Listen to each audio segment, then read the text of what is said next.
It got me thinking now, should I take it or leave it out? It got me thinking now, and now I'm stuck in this loop again. It got me thinking now, should I take it or leave it out? What would happen if I talk to you? Got a feeling that I get a clue. Would you be my Fortnite?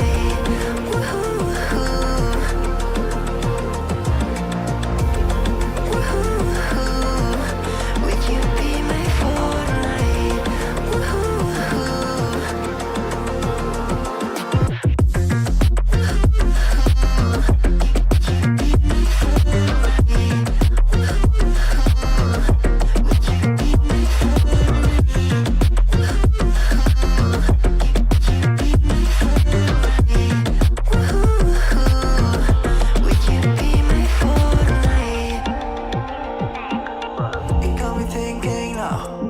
Take it or leave it out. It got me thinking now, and now I'm stuck in this loop again. It got me thinking now, should I take it or leave it out? What would happen if I talk to you? Got a feeling that I get a blue. Would you be my Fortnite? What would happen if I talk to you?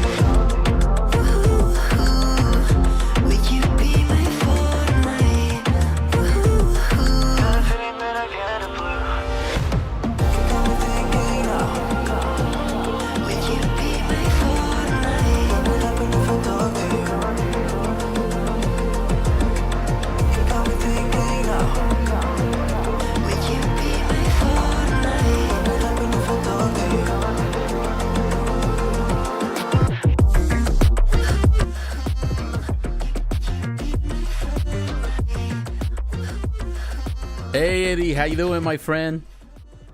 Thank you for stopping by tonight.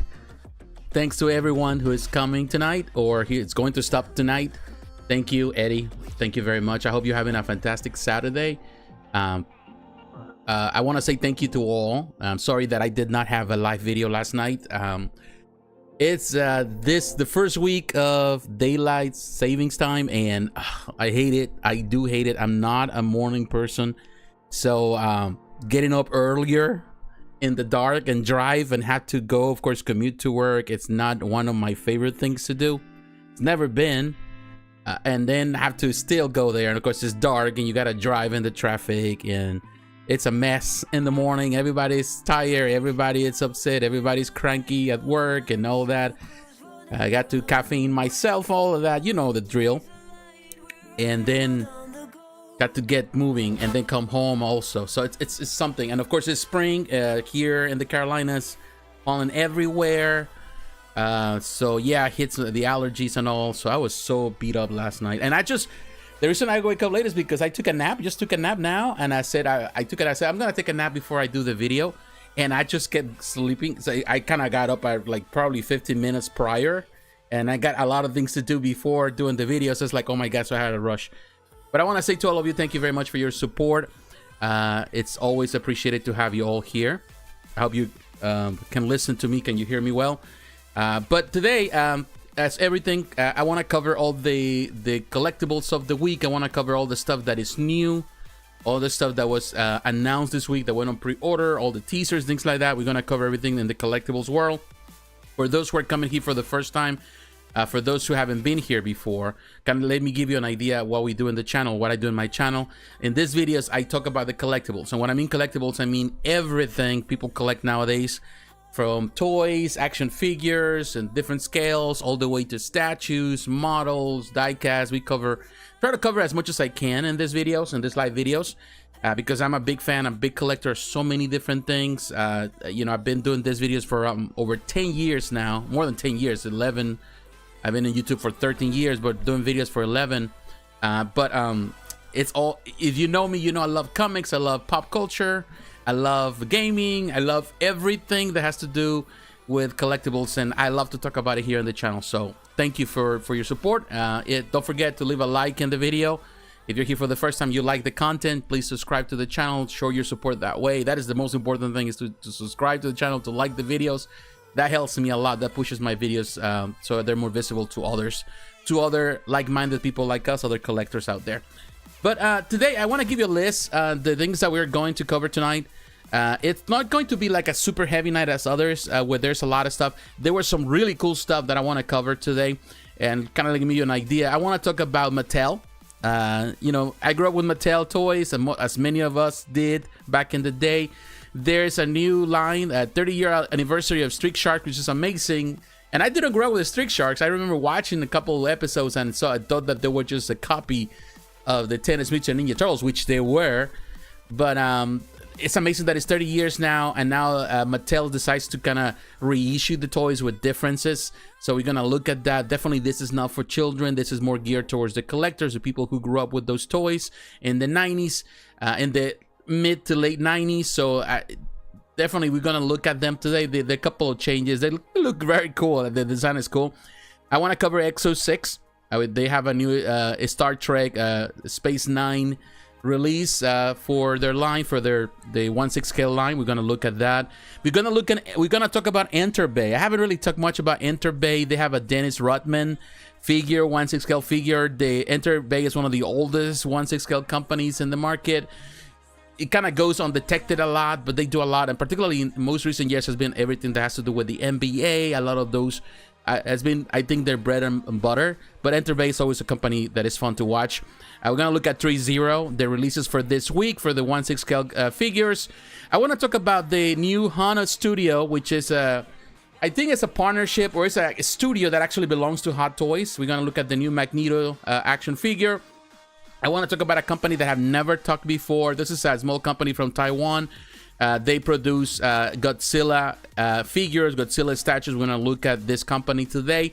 I want to look at First 4 Figures, the release of this week. If you're an Alucard, you're a Castlevania fan, they have a new statue. Tweeterhead, that's the big one today for me. That we're going to look at the new Panthro. I'm a big Thundercats fan. And we're going to look at the new statue and this new line they're starting with them. Definitely is exciting to see it. Star Ace Toys, they have a new statue. If you're a Marilyn Monroe fan, they have a quarter scale statue. We're going to look at it today. PCS, they have a new Vampirella that is very, very sexy and hot. A very sexy figure, very risque for sure. We're going to look at it today. Kinetiquettes, they just released just today, which is amazing. Saturday, they released Invincible. Mark Grayson statue. We're gonna look at it today. It's available at Sideshow, but also at Spec Fiction and everywhere else.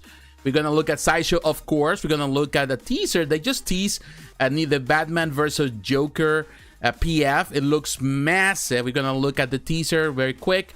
We're gonna look at Sideshow. Also, the Hulk PF that we talked about it last week finally went on pre-order. We're gonna look at the price today. We're gonna concentrate more on the price part, on where you're supposed to go to get this piece. The red one is a retailer exclusive. We're gonna look at what does that mean for those who are unfamiliar with it. We're gonna look at Prime One Studio, of course, as always, Prime One Studio, and that's how we're gonna end the night, talking about this big company. But I want to say to all of you, thank you very much. Definitely, it's an exciting time, and I hope you're having really a fantastic weekend. Let me just drink some water. I still have a little bit of a phlegm, and that's to do with the allergies.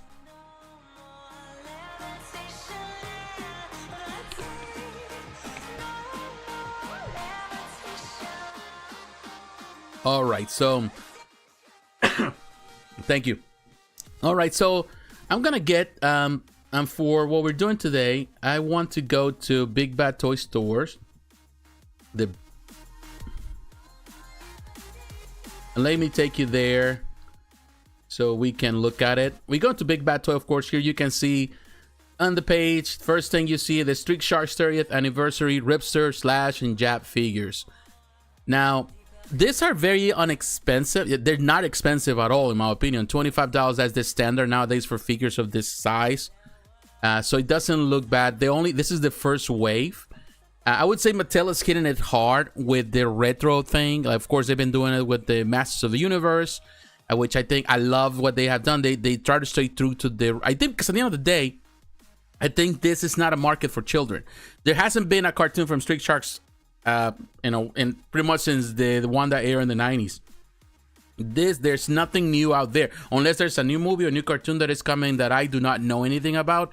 But the cartoon, of course, I don't even know that there's reruns of the Street Shark. So in reality, this is not for children. This is not for a new audience. Perhaps fathers can introduce them to this audience because it happens. But mostly this is for the older audience, for the older collectors, the people who grew up in this era and collected these toys, play with these toys, watch the cartoon. This is for them. So this is for the adult market for sure. And let's look at this, the ones that they have. For example, this one right here, Slash. This guy, and definitely it still maintains the core element. If I remember well, the toys back in the day, and during that time, during the 90s, the show was from 1994 to 1997, only 3 seasons. During that time, I wasn't watching cartoons per se. I was a teenager. It's in the mid 90s. I started I was reading still comics until I think 1996, 97. But then I was more into arcades. I was in that era of the arcades. You're talking about the time of Street Fighter, Mortal Kombat, King of Fighters, all of those. So that was so heavy in arcades. Of course, I'm a teenager, a bit rebellious during that era. So it was not toys. It was not my thing. So I watched the show a couple times. I saw the episodes here and there. I never really cared much about it. But I do remember the toys because I saw the toys. But a lot of kids having them. There was some popularity with the show and the toys. And as far as I remember, they definitely looked the part.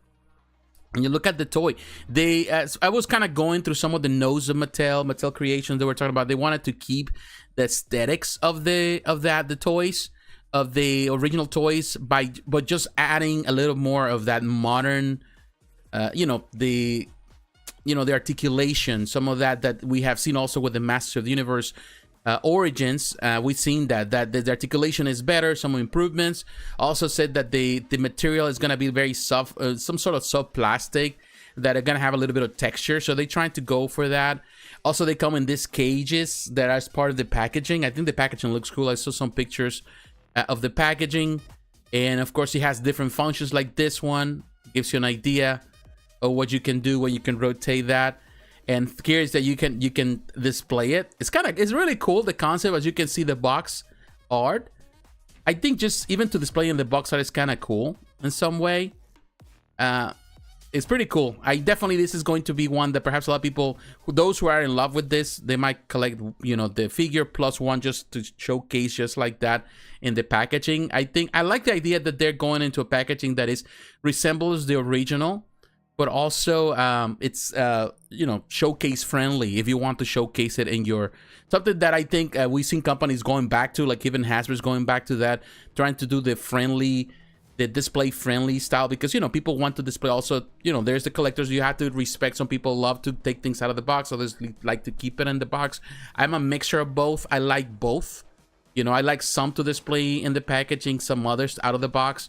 So that is an option. This is a cool one. I will tell you, this is really cool. I like this one. This hammerhead here, it looks pretty cool. Like the pants. Very cool design.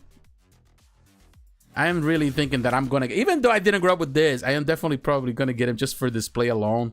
They look really massive. They're not that big in comparison to others, but this within the 6.5 to 7 inch. It's gonna be definitely good for retro figures. You can see the different. This one actually looks good in the package like that. Yeah, that package looks killer right there. I do like that packaging like that with it. That is very cool. Yeah, I think that is gonna be probably the one that I'm gonna like the most for the packaging. Love that one. That is a pretty cool one. And finally, you got Jab now, Ripster. And this one looks good. I love the pants. I love the boots, the cowboy boots. This guy looks really good. Look at them. I love the arms and the articulation.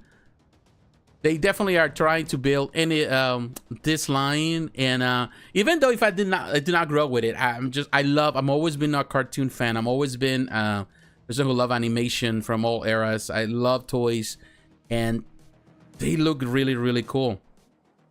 As you can see right here. Let's see if we can see some information. This approximately 6 inches. That's going to be around the height. Made of plastic, based on the Street Sharks animated series. Features chomping jaws, include a shark cage. Let's see if we can go to the Street Sharks. Let me kind of give you Maybe we can go to Mattel and see maybe some of the concepts of what they're trying to do here. Okay, right there, Trick Sharks,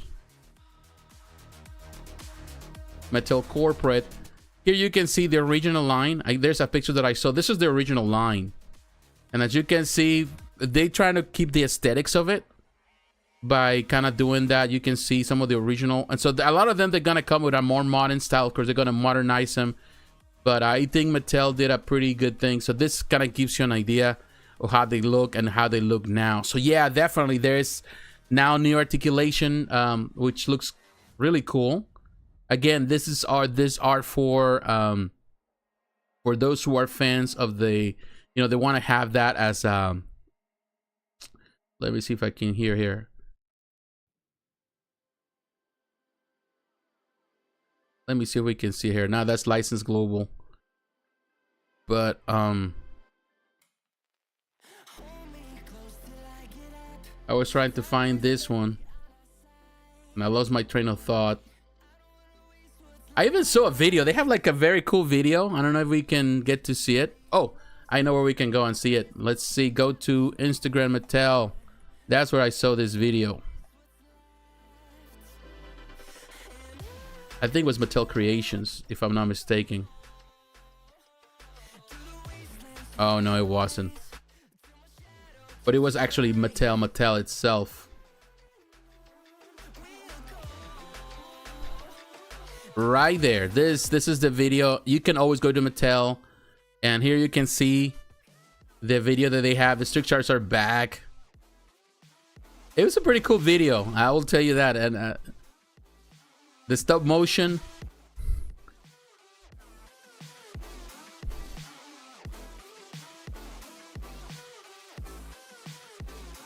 I don't know if you can hear this sound, but it's pretty loud. It looks kind of cool. I'll tell you this. The video looks really nice. These are some of the toys. Of course, some of these figures that you see right here, they're not yet out for pre-order, but that's gonna gives you an idea of what is to come on the second wave. They look good. I love the stop motion animation here, and you can see what they're trying to do with this collection. It looks really killer in my opinion. It looks really nice. And the first wave, of course, being out, but the other figures, as you can see, this is definitely a cool collection. I'll tell you this, it's really a cool collection. I'm really excited for this. Even though I did not grow up with this cartoon, but it just looks really cool. The figures look cool, and I love toys, so definitely there's gonna be one that perhaps I know is gonna be added to my toy collection, which it definitely is not gonna be happy. My wife's not gonna be happy because keep adding more stuff, you know, it's getting crazy. But yeah, this is it. You know, again, you can go to Big Bad Toy Store. I'm sure these are going to be available when the time comes. They're going to be available. This here says in June, but we're going to see them soon at the store. So keep an eye on them. Definitely, these are really cool. It's a really cool figures. Nice to see what they're trying to do here. For the price, I'm definitely getting this. Yeah, they're $25, man. Like, they just look cool. They just look cool on display. They're not that expensive. You're not breaking the bank with a figure like this. And they're displayed nicely. Definitely also great toys if you have kids, you want to give them the toys, so they want to play with toys to build a new nostalgia with these toys. And that's particularly nowadays with there's so much garbage on TV for children. There's so much stuff that they don't like. Sometimes some of those cartoons were a lot better, better influence, so sometimes it's better to give them that. If I have kids now, for small kids, I will do that.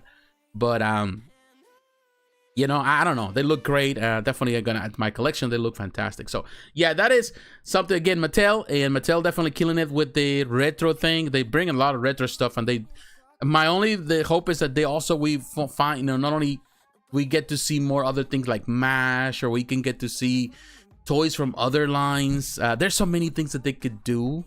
All these companies and revive those lines. And, you know, there's always gonna be a market for them, in my opinion.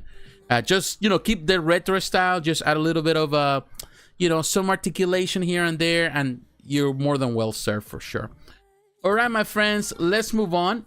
I'm gonna take you to another company. Now we're going to Exo6, this company that only works with Star Trek. You know, they are a Star Trek franchise. You know, they do amazing stuff, and here you can see they've been producing some amazing figures. And the newest one they have is for Dead Space 9. They just released this one. Of course, here you can see the line so far as we have seen Captain Benjamin Sisko. We got Quark. We have Constable Odo. We have Major Kira Nerys. And then now we have Chief Medical Officer Lieutenant Julian Bashir. And I will say this looks pretty cool. Now, the price is really good. Of course, you come here to Exo6 and buy directly from them. It's $195 plus shipping. You have to pay only a deposit with them with $20. And that's about it. That's all you got to do. And just pay technically when the time of shipping, when it's ready to ship, this when you're going to get billed for the rest. And plus, the $25 flat rate fee they do in the United States, which in my opinion looks really, really good. So here, trying to get some of those pictures. Here, always the pictures are not the greatest on Exo6. I don't like when you technically have to open.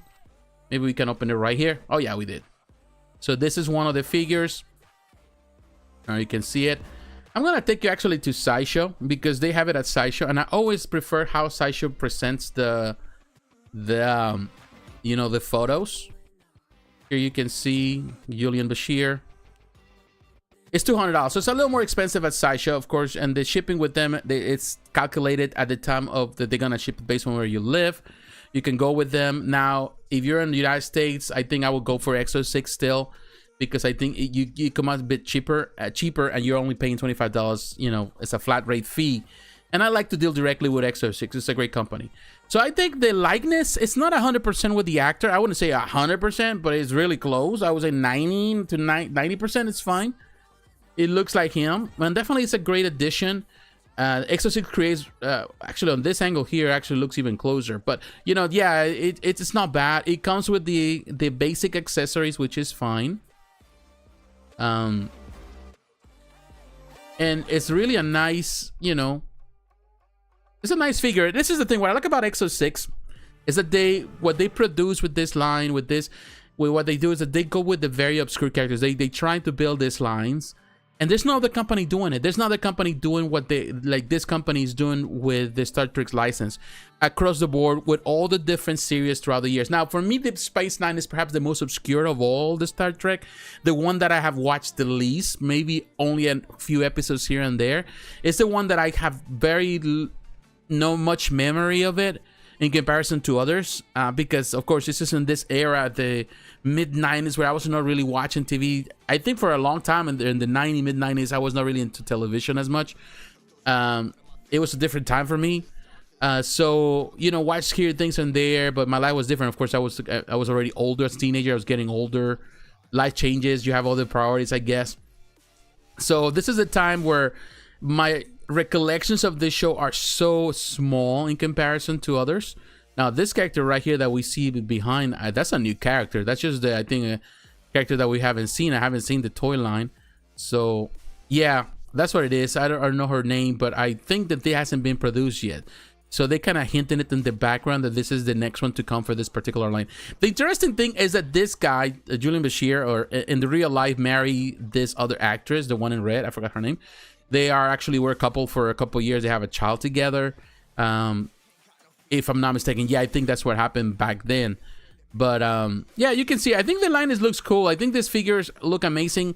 Another great addition to this collection. And actually, not only married, they have to have she even was pregnant during the filming of this show. And they got to introduce the whole concept there too. They have to film her with her pregnancy. They have to actually introduce the pregnancy into the show. So yeah, it's cool. I think this is definitely for the Star Trek fan. This is for the hardcore, fan that loves everything in Star Trek. I have a couple of friends that they collect all the figures in this line. This is for the Space Nine fan. It's cool. Again, you can go to Sideshow. You can get it as Big Bad Toy Store, or you can go, if you're in the United States. I would recommend you to order directly from Exo6. You will get it before anybody else too. So yeah, it's a good thing to do. So yeah, this is Exo6 once again. And now let me go back. We're gonna go actually back to Big Bad Toy Store. And the reason we go into Big Bad Toy Store now is because I want to show you. We're gonna look at this company, Enterbay. Enterbay. Here you can see Enterbay is a company that produces a lot of different things. He has done over the years so many different figures, but primarily the most known, renowned, and for a long time, you know, actually the RoboCop that was produced by them, Quarterscale, was really awesome. But I think the most recognized franchise that they've been managing for a long time is the NBA. The NBA real masterpiece, as they call it. Once they scale figures of all these characters, we can see that they have LeBron James for those. He says 38.388 points of articulation. Like, I don't know, that I think that it's just too much to believe that. But here, this is the one. And you know, before we get into the one, Dennis Rodman, let me actually, let's look at some of the ones they have first. Again, as we saw here, I would say start from the newest. It's neighbor relevance, and now new and popular. Here you can see the different ones that they have done. They had Allen Iverson, Tracy McGrady. So they have a lot of the, you know, the younger guys, but also they got some, you know, some others like LeBron James and so on and so on. But I think the biggest one that we have, and of course, if you think about their Michael Jordan one they did one as a 1/9 scale. I think they did a small one also that sold out pretty well, but they have the 1/6 scale of Jordan. But this is the one, Dennis Rodman, and I'm telling you, those $174.99, I think it looks great. You know, I'm from that era, from the 90s, from the Chicago Bulls, and Dennis Rodman was a star. I used to love the Chicago Bulls. I used to love to watch the games. It was a time, you know, it was the time, you know, like I remember well. And Bulls was definitely the team that I love. And Dennis Rodman, of course, a legend from that time. And I love the portrait on this figure, man. I'm telling you, it looks like him for sure. I think it's good. Some people will complain about it, but in my mind, it is Dennis Rodman. And yes, as an Enterbay, that you can see the articulation on the knees and on the elbows. It doesn't bother me like some people do. A lot of people like to have the seamless one, but those are also very fragile, don't last long. You gotta be very careful when you move, when you do this type of articulation. And you are going to, with these figures, you want to articulate. You're gonna be doing all kind of poses, you know. So yeah, if you, I don't know, with the others, the damage or the breakage in that plastic and that silicone type of plastic, it's very common, or it can happen. So here you can do this type of poses. It has the interchangeable portraits, as you can see. It looks really cool. It has different kinds. I like this one actually. And this is it says right here, this is a reissue, just to kind of clarify something. This is one that they already produced in the past. I think they have done some changes to it though here, but they are reissuing some of the ones that were very popular. And yeah, this is the time to get it. I love this one for sure. Look at the 3 different portraits, very unique. I like the one in the middle. I like the one on the right, and yeah, it looks pretty cool. And here you can see the way you can pose it. The package even says the number 91 right there. The trophy, different hands, and the Spalding ball. And I like even the base. Very classic, simple base, but it has the Chicago Bulls on top, the symbol. And that, to me, that it's definitely a really nice thing. So yeah, the Enterbay, as always, you know, a company that definitely I wish we can see more. That, you know, people would talk more about Enterbay. Still kicking it, man. After all these years, Enterbay kicking it. I remember when I started, went back to do a lot of action figure collectibles and statue. Enterbay was already there doing a lot of stuff, you know. And I was always impressed with Enterbay and Hot Toys that were kind of side by side. Then you have Blissway, and of course Hot Toys kind of skyrocketed. But you know, still Enterbay still producing stuff, which is, it's awesome in my opinion. All right, so that is the one. Okay, so now let me take you to Sideshow, back to Sideshow. We're going to look now to another new figure, and the figure that I want to cover today that just went on pre-order. This is from Hono Studio, company that has been supported by Hot Toys. I think is owned by Hot Toys, so don't quote me on that, but it seems to me, because the way they're promoting it. Yeah, and this is the Magneto figure. As you can see, this is One thing I would say about this company or what they're doing here, $175 for a 1/6 scale figure, that is something that you don't get to see a lot nowadays. Yeah, you can see Threezero with their cheaper side, but Hono, this is the second figure this company is producing. The Wolverine that they announced that, you know, a lot of people love, I love, and I'm probably going to get, that I'm definitely going to get. But what I'm saying, that it's a beautiful figure. How people talking, this is the second one that they're producing with the studio, and in my opinion they're killing it with these figures, and the price is just perfect. It's just a perfect point of entry for 1/6 scale collectibles. They're not killing, they're not doing too much, they're not going over crazy, but they're giving you all the things that you need. I like the physique. Perhaps I like the Wolverine more physique, but at the same time I have to remind myself that Magneto is not a, you know, it's not a stocky guy. He's not, even in the comics, sometimes in the 90s he was more muscular. Jim Lee was a big part of that musculature, but he was always more streamlined during that. Before that, of course, you think about John Byrne era, and a lot of times with this classic outfit, it's always a little more streamlined. In everybody that was before it, you know, all the other artists that were before it, and you know, and even in the when he's been wearing this, I like it the more streamlined Magneto. You know, although I love the muscular Magneto, don't get me wrong, I love the Jim Lee style, but this is very more, in my opinion, more on the classic side, and they have done a fantastic job with this figure, as you can see. 12.6 inches tall. It comes with special effects, you know, to represent his magnetism. I love the hands. That portrait is awesome in my opinion. I love the expression of the portrait. Look at it. I like it, the tailoring in his costume. It looks really, really good. And I like this pose actually. Hey, what's up, Squad Captain? How you doing, my friend? Thank you for stopping by. I like this pose. This is definitely, I think, the pose that a lot of people are going to use the most. He looks really fantastic. The tailoring, his boots look amazing. I love the pose of the cape is posable. And it's a very nice figure. I like the body type that they use for this one. That looks really good. Now, I'm not sure. It doesn't come with another portrait. That's perhaps the only thing that I would love to see, a different portrait, interchangeable portraits. One with a more calm face, and perhaps one without the mask, without the helmet. That would have been nice to see, because this is the only thing that might be the only complaint that I have is that is the only portrait that it comes, which is an amazing portrait. Not saying that it's not. It's gonna be nice to display, and this action poses like this is another good one for sure. I think that's how you want to display him the most. But it would be nice to have something different with a more calm face.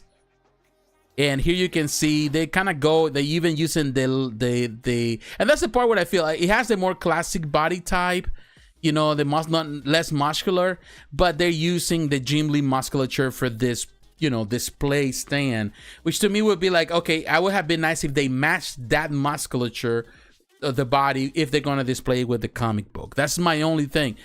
But it says that you can interchange with your own comic book, so you can actually add a different Magneto if you prefer use a different one.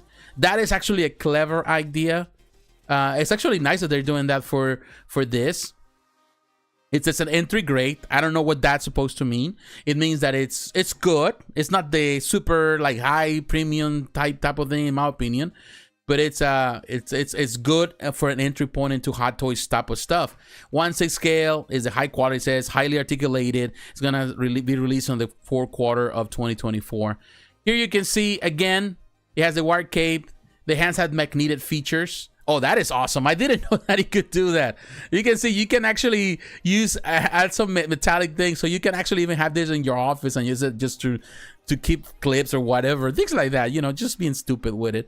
Although, you know, I don't want to keep it in an office just to damage it, but it just kind of makes sense. That is cool. And here is with Wolverine. That is actually a nice set. I think they did a fantastic job, no denying on this one. I think it looks really good. Definitely this company, Hono Studio, a company that we have to, you know, really kind of keep an eye on. I think they're doing really cool stuff. What else they can produce here? If they're already doing with this X-Men, I'm sure that we're going to see a Cyclops at some point. We're going to see Gambit. Let's see how they do it with Gambit. Gambit has been having some really great figures overall. But I wouldn't mind to have another Gambit and see how they tackle Gambit. Gambit is always a popular character to produce. They have done, of course, male characters. How they're gonna do female characters in figure form, I'm not sure. We'll see when the time comes. But so far, I think these two are really setting a standard. I think they're showcasing that this company means business and they're doing it really well. So yeah, we can see that. All right, so but I want to say to all of you, my friends, thank you very much. Thank you for being here. Thank you for the support. It's appreciated. Thank you, Squad. Thank you, Eddie. Anybody else is don't forget to leave a like, leave a comment, let me know you're watching the video. I appreciate it. I like to engage in the conversation. You have any questions, you're always free, or you have anything to say about the things that we're covering today, please feel free to do so. And I always respond, or try to respond to the comment, to your questions, but also to engage with you in conversation.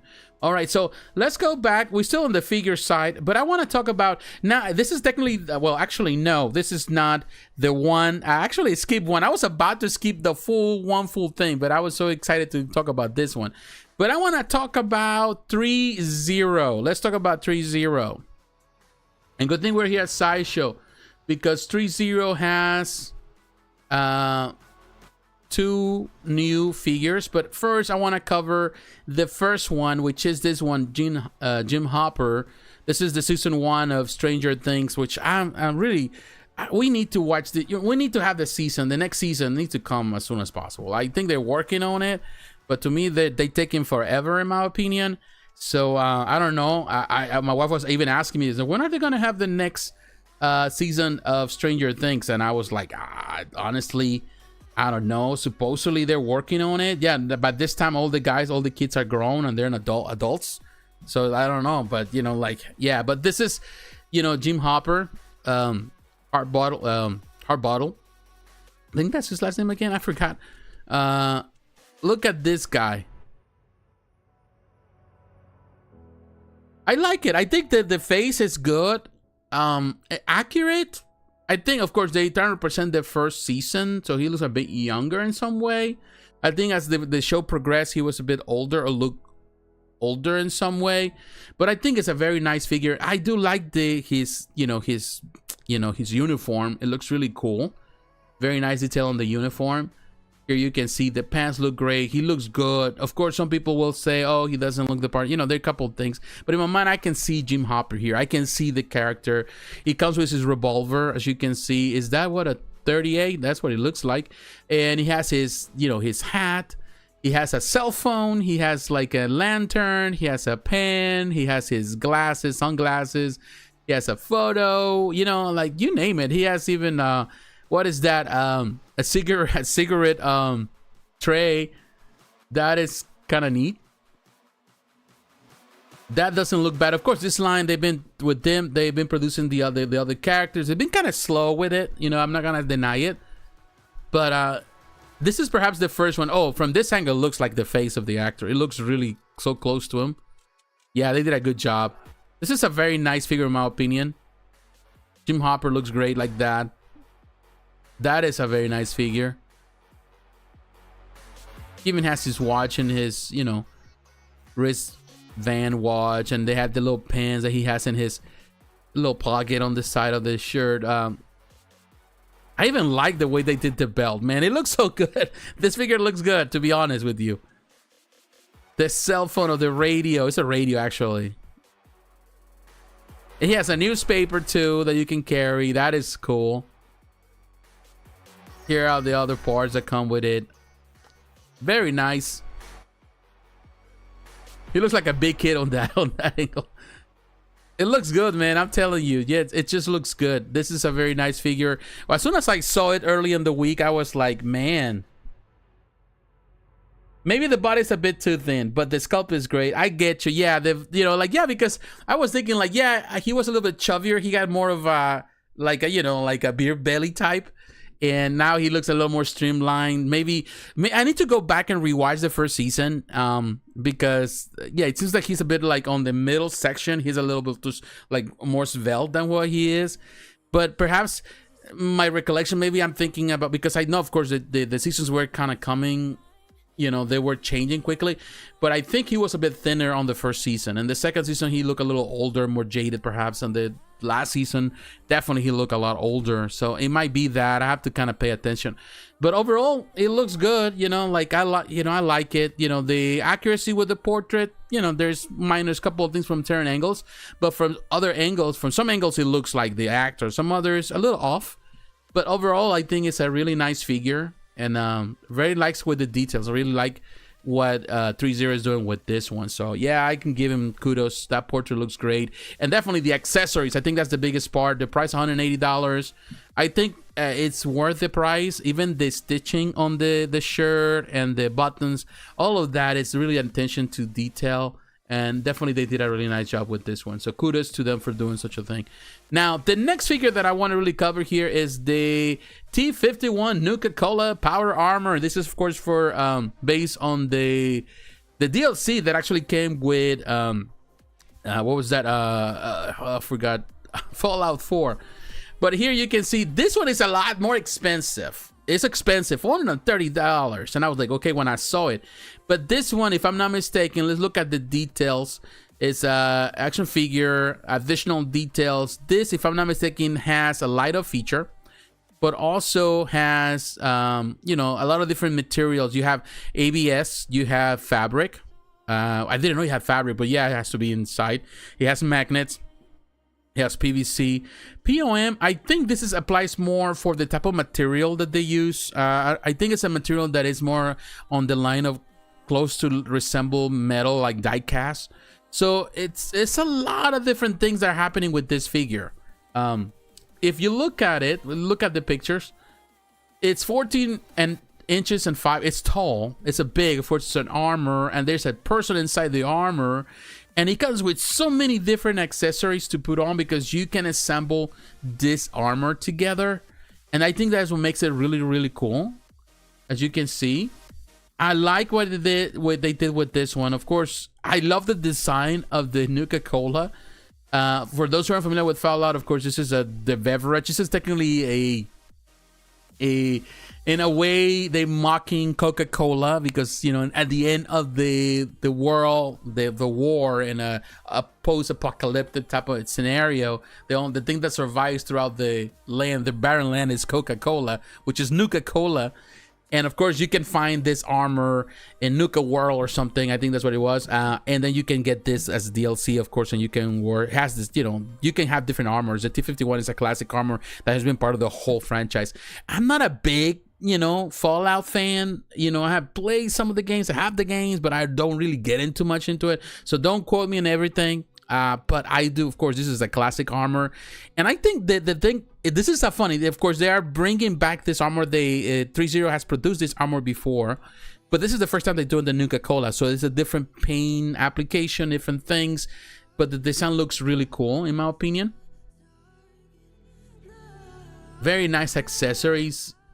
Now, price point, I gotta give him, it has a lot of different parts, a lot of different accessories. So I totally understand why they're going into that. I even love the design on there, on the shoulder pads, and look at every accessory to assemble the figure and put the armor together. Very nice figure for sure. I'm sure it's gonna be heavy. So my only thing would be that I hope that this figure is reinforced inside and it doesn't break, because that's something that sometimes can happen, particularly with Threezero figures. In my experience, it happened to me. So I'm hoping that yeah, they have a very strong figure inside and is well reinforced too, because it seems like you're gonna be adding a lot of stuff to it, a lot of different different parts. But it looks great, man. The detail on this, very nice. If I have to own one of the armors, definitely this is be the one. It looks really, really cool. So yeah, I think I would say Threezero, it's been doing some really crazy stuff lately, amazing stuff for sure. Amazes me when companies try things that nobody else has tried, and they definitely are really killing it with it. So again, Nuka-Cola, the armor, the T-51 looks really nice, so kudos to them for doing a beautiful thing here. So all right, so this covers all of action figures for today. We're doing good time, my friend, so that's not bad. Again, don't forget to leave a like, in the video. Let me know you're watching. Let's go to let's start with statues, but I want to take you and we're going to scales. We're gonna go to spec fiction because I want to talk about a company that I've never really discussed here on the channel. Here you can see a couple of things. Wait a minute, there's a couple of things that I haven't seen, like the Mighty Morphin Power Ranger. I think this is Threezero. No, this is Way Studio. I didn't know that they have. It's a bus. Oh, I didn't know. Now we're gonna look at it. We're gonna look at it in just a moment. That's probably gonna be the last thing we're gonna cover. You can see all these things that many of the things we have covered throughout. You have to kind of watch the different videos. We covered this. This is from Infinite Statue, this company statue. I love this one, Missing Action. That looks good. We covered a few weeks ago, but I want to talk about this Godzilla 1954, based of course on the first film of Godzilla film, the classic film, black and white film. And this is Godzilla Train Biter. This is on the 70th anniversary statue. $869, my friends. That is expensive for this. And I was thinking, well, maybe it's polystone and all that is a big one. And when I come into the details, it's not that big. It's a big size, don't get me wrong, but it's PVC and ABS. And I was thinking, that much money for PVC? So I would say that is expensive. I don't think that I would pay that much for PVC statues, although some people would. So I'm doing some digging into this, and I'm gonna show you a little more about it. The edition size is only 300. It's very limited, which is very abnormal for PVC. Most of the time, PVC get this. They are number. They don't have numbers because they produce many. But 300, a number size PVC ABS. I gotta give him some kudos for that. But one thing you can see with PVC, you can see the lines. You know, when you do PVC ABS, you can see those lines with this. You can hide it with PVC, particularly with this type of PVC, with this type of figure, because there's a lot of, you can see those lines. They kind of hide the little parts that come together, but they're there. It's not like a very clean line. There are a couple lines where they put all the pieces together. But of course, if you ever watch that film, if you're a big Godzilla fan, this is something worth checking out. There's the train bite. Of course, he's biting the train. The classic original Godzilla, the first Godzilla movie.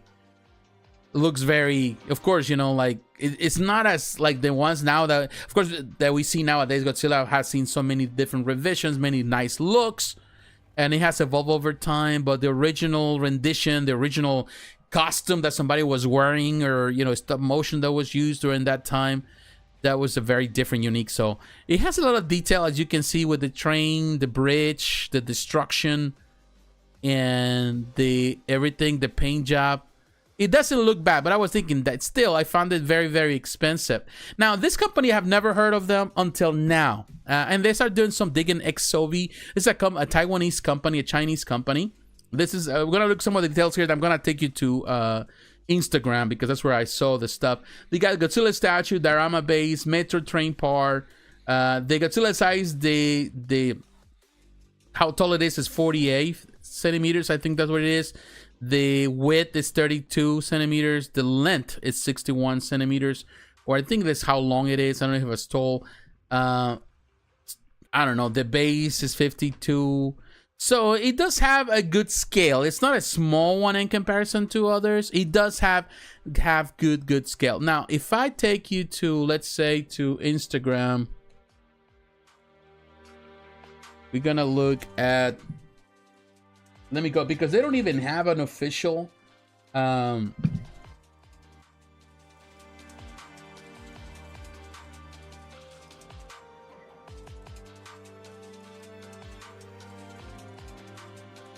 there. This is the Instagram that I want to show you. This is the guy that works for this company. It's just a very small company. Very small company. He dedicate themselves primarily to produce, like, you know, figures for Godzilla. That is technically what they do, just Godzilla stuff. And as you can see, these are other things that they have done in the past. So it seems that there's a market for it, that a lot of people seem to love what they do. It's very unique style. These statues, of course, made out of PVC, ABS, with as much detail as possible. They seem to be, you know, the reason why you're paying that much money. And I was like impressed. I think they look very impressive.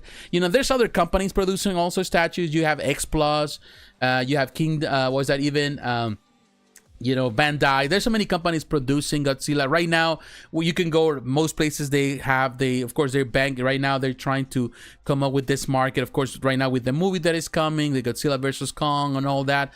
So they're gonna market as many Godzillas as possible. But here you can see they do produce a lot of different things and monsters. I think they also collect other things. I think he's just an artist that does so many things here. But there's another one, Ezhobi statues you can see, and in my opinion they look fantastic. And when I see them like that and how limited the numbers they are, and this is a very small studio that is selling these products, then I say, you know what, now I can see why they're selling at this price. It's not for everyone. It's definitely very unique in style, and it amazes me how many people out there are big fans of Godzilla. You know, like sometimes you think that there's no big market for Godzilla, but there is.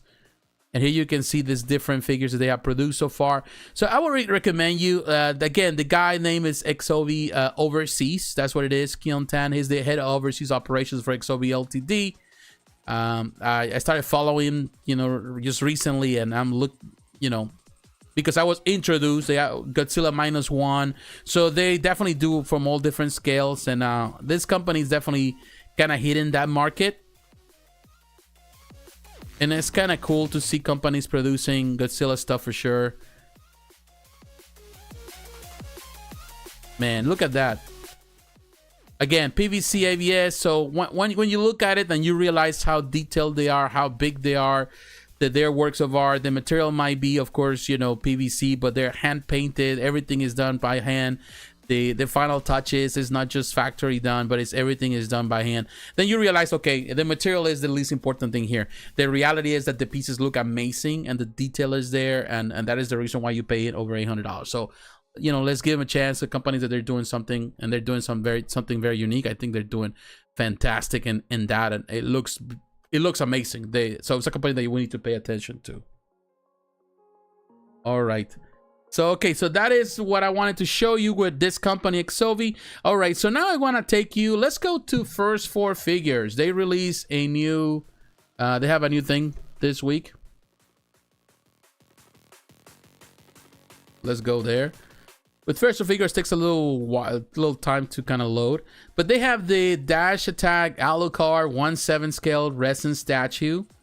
If you're a big Castlevania fan, then definitely this is, you know, this is right up your alley.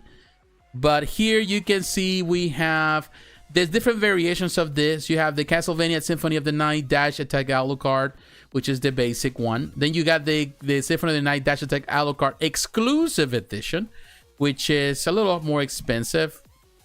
Then you have the Definitive Edition.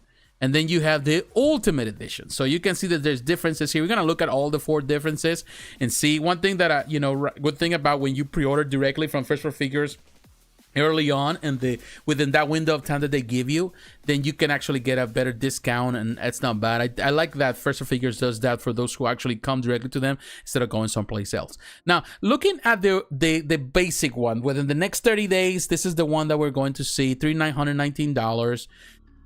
Here on the pictures, I think it looks great. The portrait design, the concept, very simple. It's a base with limited edition numbering. Here you can see Dash Attack Alucard resin painted statue. This is the basic statue. Very nice. I like that they did the way they did the base. It doesn't take too much space. One thing I would say that I like about First 4 Figures, and I think they do really great, and sometimes maybe I don't mention as much, is they know the space limitations. And I feel that when they build their statues, they keep that in mind, because at the end of the day, if your customers run out of space, then you have no customers, because one thing, they're gonna sell what they have to buy something new if they want to get rid of the old stuff. Sometimes most people don't want to get rid of the old stuff. As collectors, nobody wants to get rid of pieces.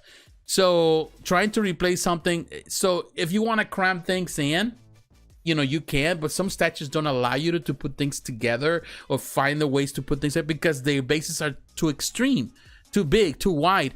And this one, it does have a little width, of course, but I like that the base itself, and that is because, of course, the pose that he's doing, the extension of that sword, but the pose itself, the base itself, allows for this to be displayed without occupying too much space. It's a 1/7, it's a perfect scale, but also the pose helps a lot. So I think that those are another factor. Is still dynamic. You know, museum posters are better for that type of thing because they occupy less space, because they're all just one straight line most of the time. But here, I like that I would say that with first sword figures, they consider that, and most of their bases are really very classic, very classy, very well thought out, simple, you know, straight to the point without really compromising in space. And that's good. Love the, actually, look at his clothing, the jacket, the leather. You can feel that texture in there. That is really, really awesome. That is a really nice piece. And let's see if we can see something here about the materials. You know, more than likely here you can see you can see the height, 11 inches in tall. It's not really that tall. That's fine. Let's see on the additional information. It's made out of resin, which is always a good thing. Now, the artists involved here, we have the people: Alexander Pashenko, Samuel Martins, Roberto Villa, Mark Andre, Matt Ducharme, Alexander Pashenko, Steve Stalberg, and two boys. So I you know, some people I know their names, I've seen them around, and so in different groups. Other people I do not know, but congratulations, guys, you did a really nice job with this one. So this is just the basic one, just the regular one, the one that you're probably gonna find in other stores as well. Now, if you go to the exclusive edition, which is only exclusive to them, exclusive to here to the store, this one has interchangeable left arm. So now we're going, it has you know, with something extra, you get this, you know, the shield, which looks really nice. It looks nice. I like the shield. So in my opinion, yeah, you can go for the other one, but if you want one with a little more finesse, you know, a little more something extra to display with, then definitely look at this one. Very nice shield, actually. Nice detail. Looks great. And you can take it off. So I always love interchangeable parts. It's one of my favorite things, is to change from time to time. Not all the time, but from time to time. I like it the way it looks with the shield. And I love the detail on that shield. Look at that, you know, the lion and all. The cross. It looks really awesome. It looks great. Alright, so we're going to go now to the next one, which is the definitive edition. And this one, now when you look at definitive edition, now you got extras. Look at this one. Not only you get the extra interchangeable left arm with the Alucard shield, you also get a large base. Now, of course, now if you were like, now you have no problem with space. You're the type of person that, oh yeah, I can kill it. You know, I have more space, and I love this character, and everything I collect is, you know, based on Castlevania, and I can just afford to have an extra part. Wait a minute. Here you can see the wolf, the white wolf, and then of course the vampire there on this very unique base. This is more in line with those people who love extravagant pieces. And even the black marble that exists around the base, they changed the base from a basic base to this. It's cool. Some people would say it's a bit busy, and I would say that I found it a bit busy at the bottom, but yeah, it's just unique and different. And if you have the space, why not? I would say that it would have been nice to have actually the wolf looking forward instead of looking to the side, as you can see, because there's of course the vampire, the bat is looking forward, but the wolf is looking to the side.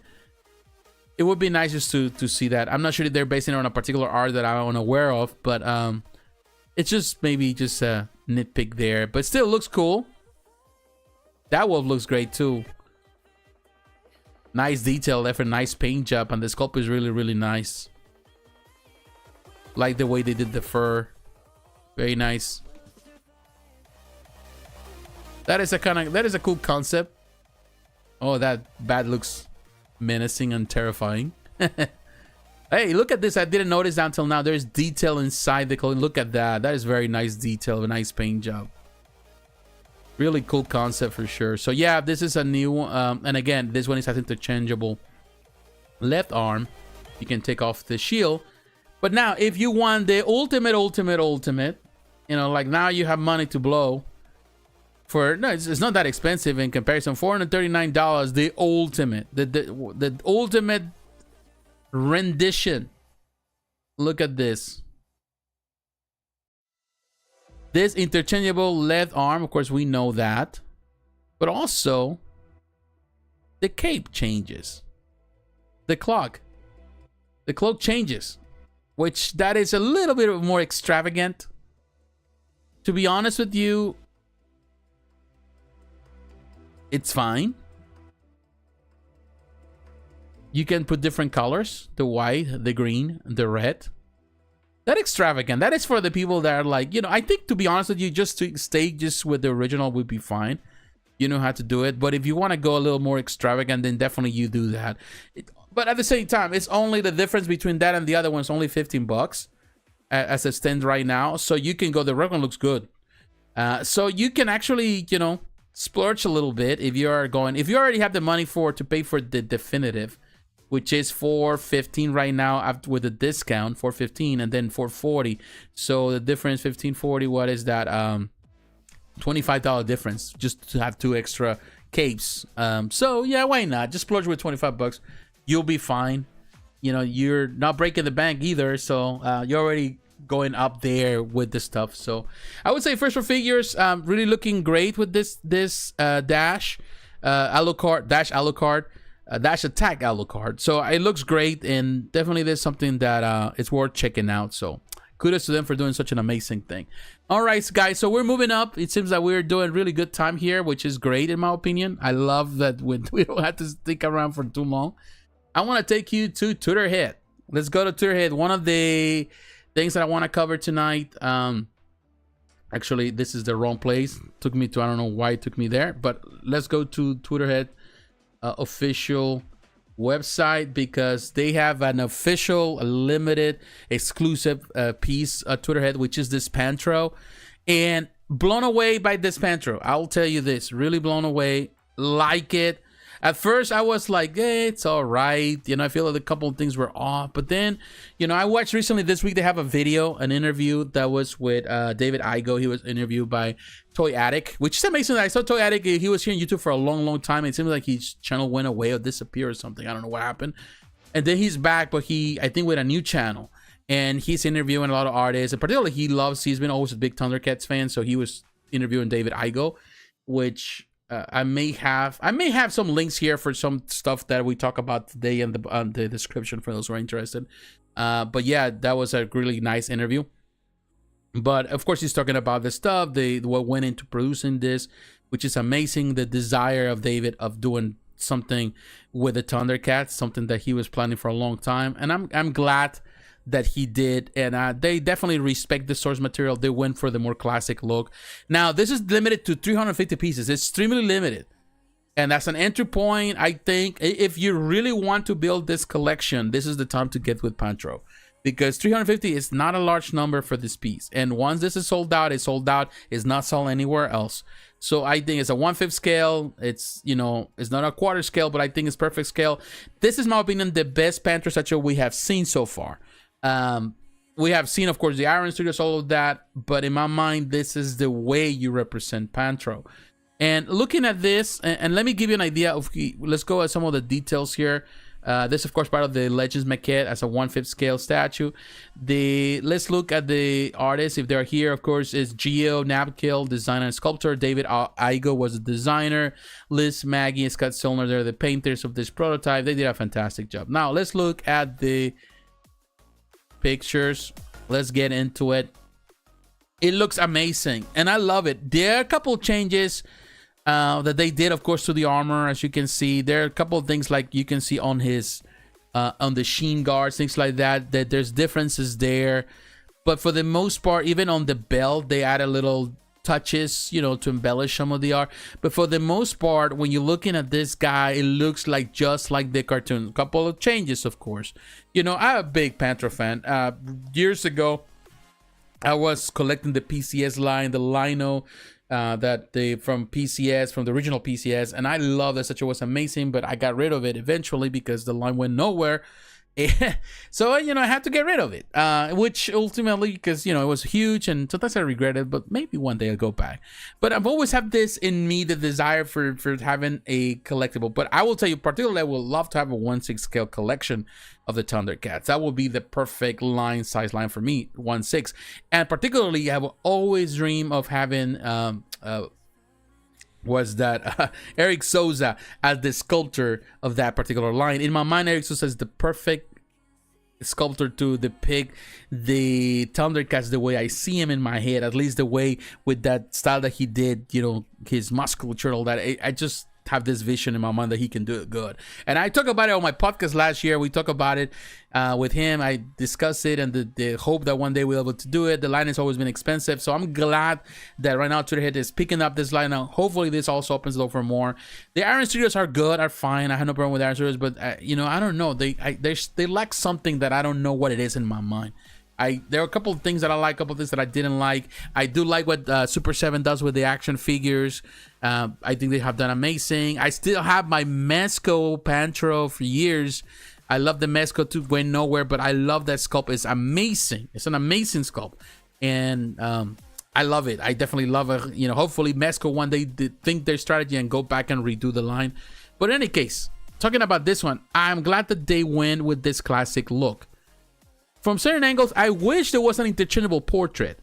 Or even if it was just this portrait, instead of a serious portrait, to have a portrait where he is showcasing a little more of his teeth. Like you can see his teeth. He's more into a fight mode.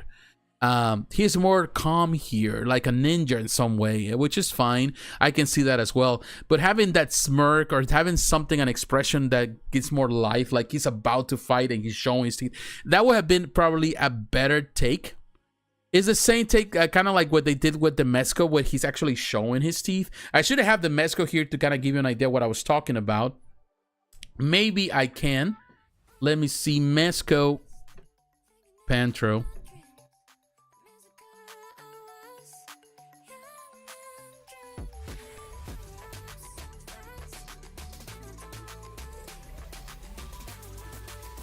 Like, this is the picture that I took. I don't know if you can see it there. Of my that actually the picture that was showcased right there. Look at, see, you can see his teeth, kind of like, you know, an expression, the eyes, the eyebrows. He's in a fight mode when he's showing his hands. So there's a couple of things there where you can see that there's a little bit of expression. I love this figure.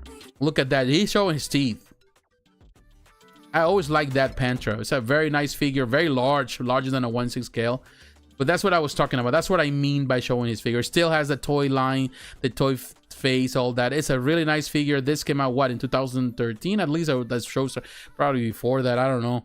But yeah, that's kind of gives you an idea what I was thinking about having a portrait with him like that. But they went with the serious one. No, nothing wrong with it. I'm not saying that detracts from the piece. Still a beautiful depiction. And yes, there's more embellishment in his armor, in his, you know, trunks, and more silver of that. But the musculature is on point in my opinion. It looks like he is like Panthro for sure. It's the body of Panthro. His nunchucks, you know, all that. Really cool. Yeah, he has a little more of that serious eye.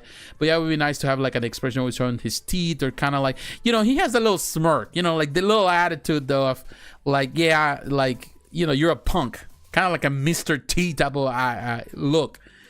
They went a little on the more serious side, but I love the paint job. Look at the metallic. They add a little bit of brushing there with the black to give a little more of that metallic look.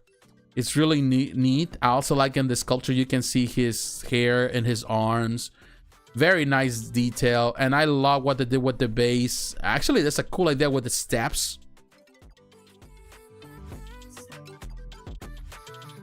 Very nice for sure.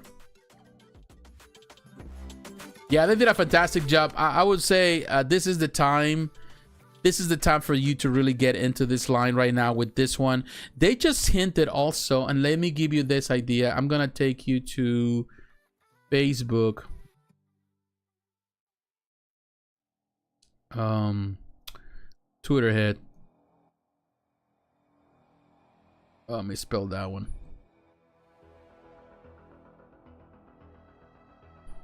Maybe I can show you.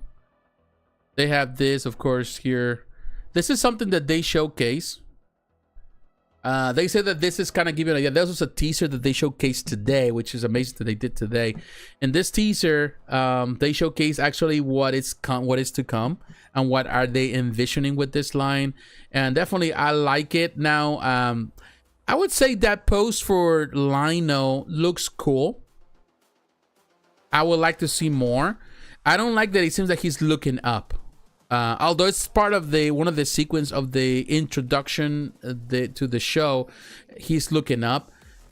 It's kind of cool. I still, there's a nice pose there too.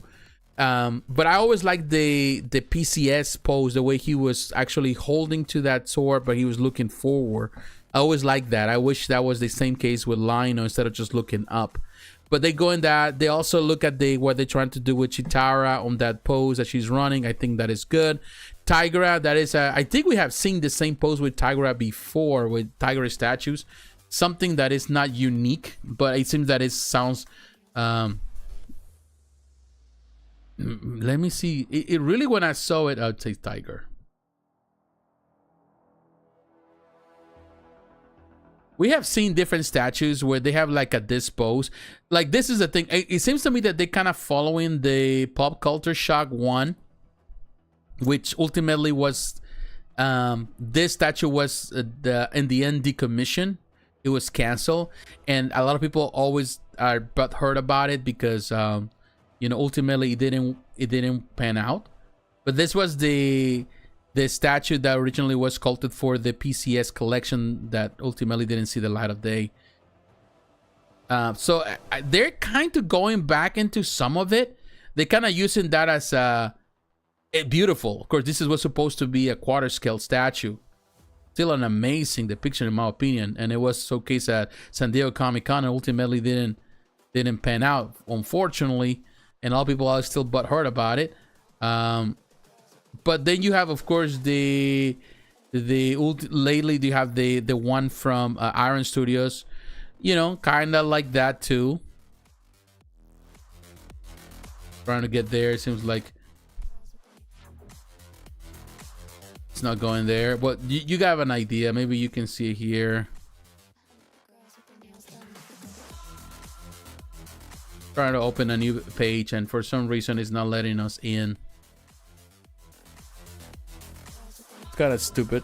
Hey, what's up, Eddie? Favorite after school cartoon right here. The Thundercats? Oh, yeah.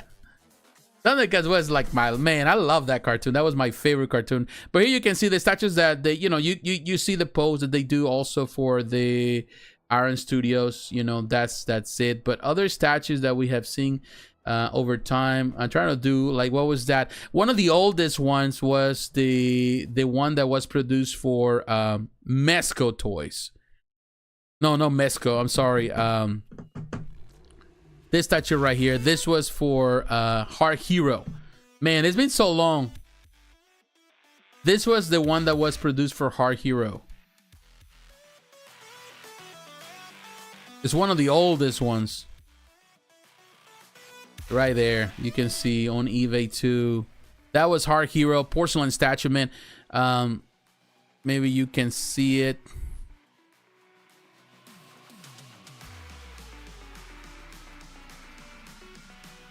Let me find it right here.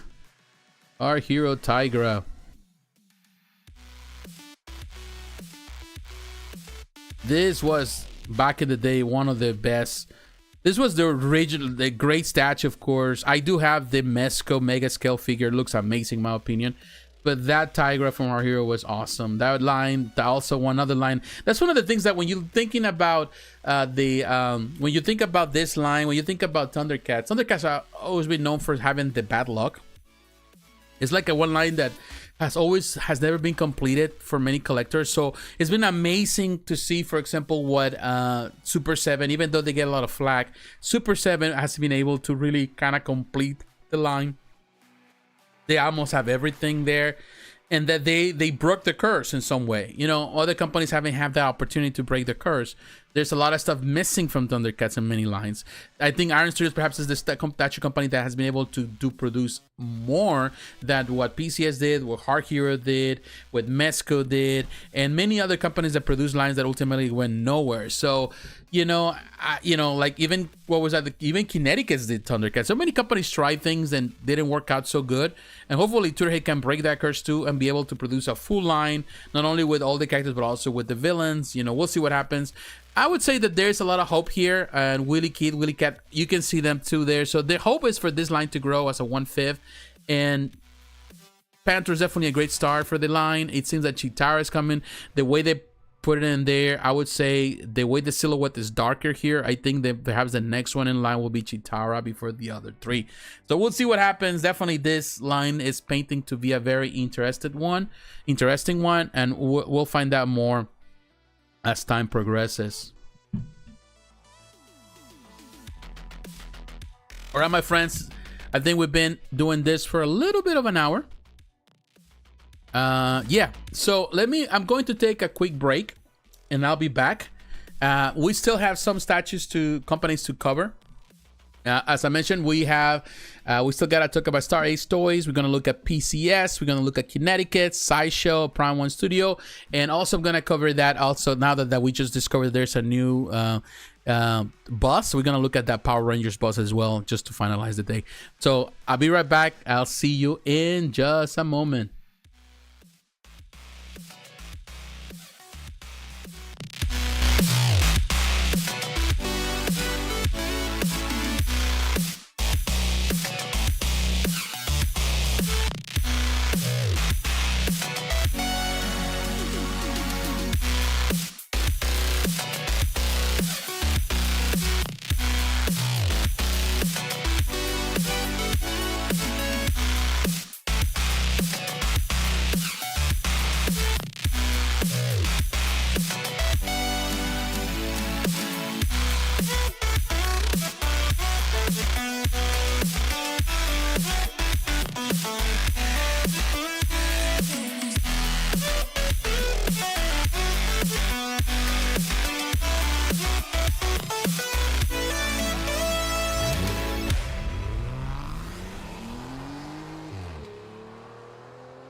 Chance to run, leave behind the said and done, figure out what's to come. Reasons, all the bigger things I can't ignore. I'm not getting what I came here for. Gotta get ahead of something more. So I think I found a new way out, way beyond a shadow of doubt. 'Cause I can't breathe, and I guess I could be stronger now, and leave it up to fate somehow. But I'm doing this for me.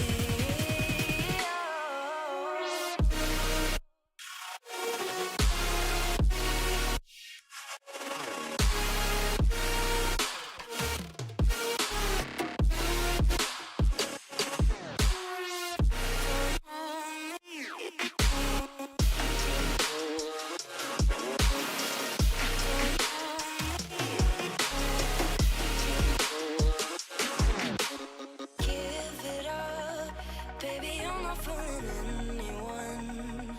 Always going on and on. Can't you keep it to yourself for once? Oh, I think I found a new way out, way beyond your shadow of doubt. And I can't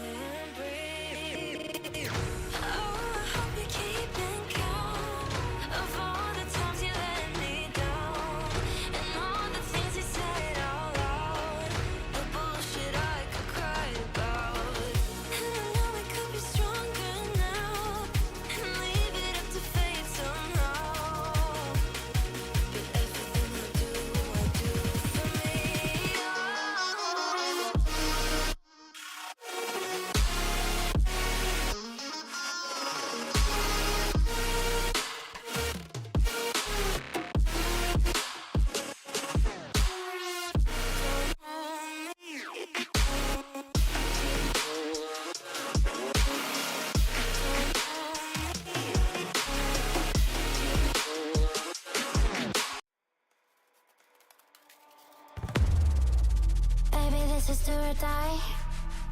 Feel it in my veins tonight. Emotional suicide. You know it's an eye for eye. I didn't wanna walk the plank. No, but the Mariona, it came like the thunder. I was on my way to going under. Swimming in the pain, yeah, I was covered in a tidal wave, But I'm a fighter. Try to take me down, I'm going higher. Baby, you've been playing with some fire. You've been playing with fire. One day you will see what you made of me. Found my inner peace. You are peace in the dead of night.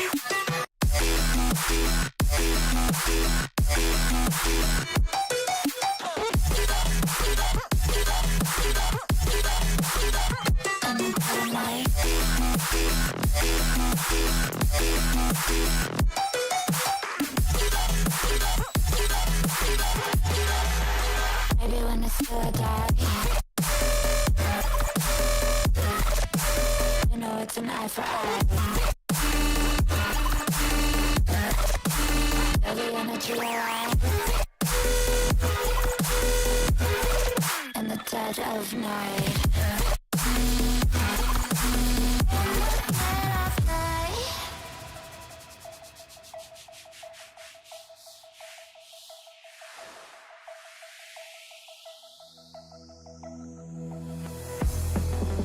You can save your alibi. I already know you lied. Oh no, no, don't even try. Watch the flame in me ignite. You didn't wanna walk the plank. But the Mariona, it came. Baby, it was dark, it was hard to see. And that's when the spark lit inside of me. Oh, I was lost from reverie. One day you will see what you made of me, what's inside of me. One day you will see I found my inner peace. You are peace in the dead of night.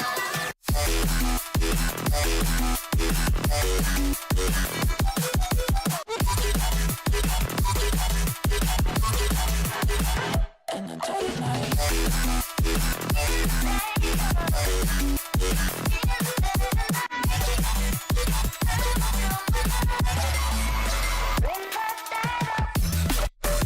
Baby, when it's good, you know it's an eye for eye. Feel the energy align. In the dead of night. In the dead of night. In the dead of night.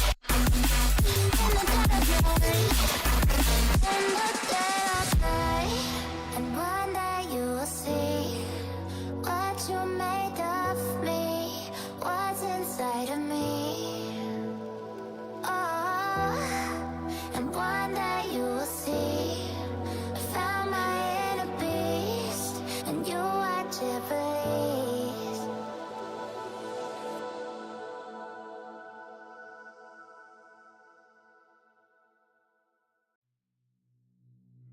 Some days there's no one else who loves me like you used to. Some days I'm not myself. There's no one I can turn to.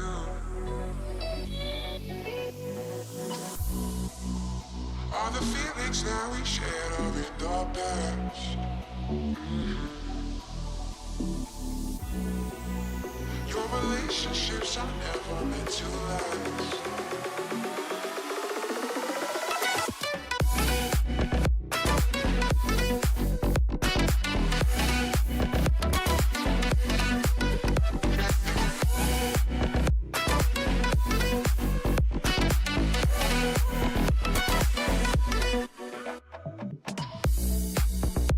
All the feelings that we shared are in the past.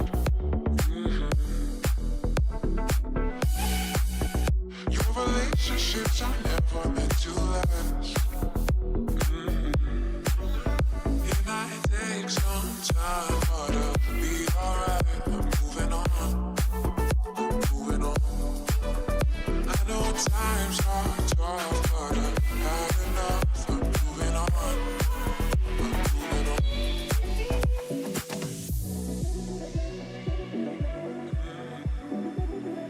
Moving on.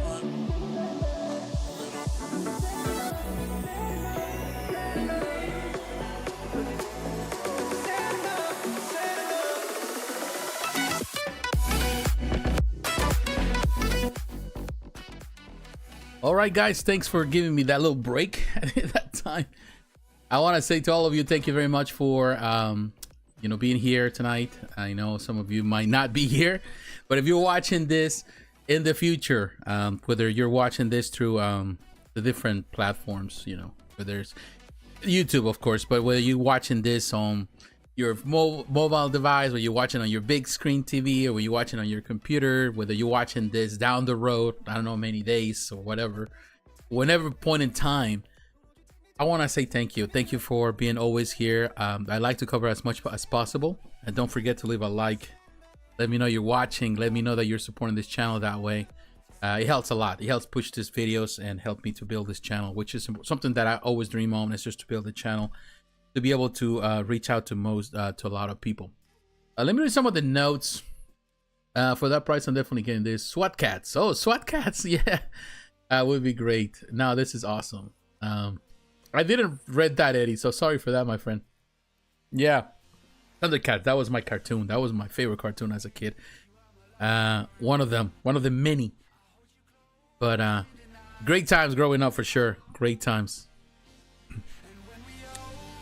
All right, so we're gonna keep moving. I want to move now to we're gonna go to Sideshow. Let me take you to Sideshow Collectibles.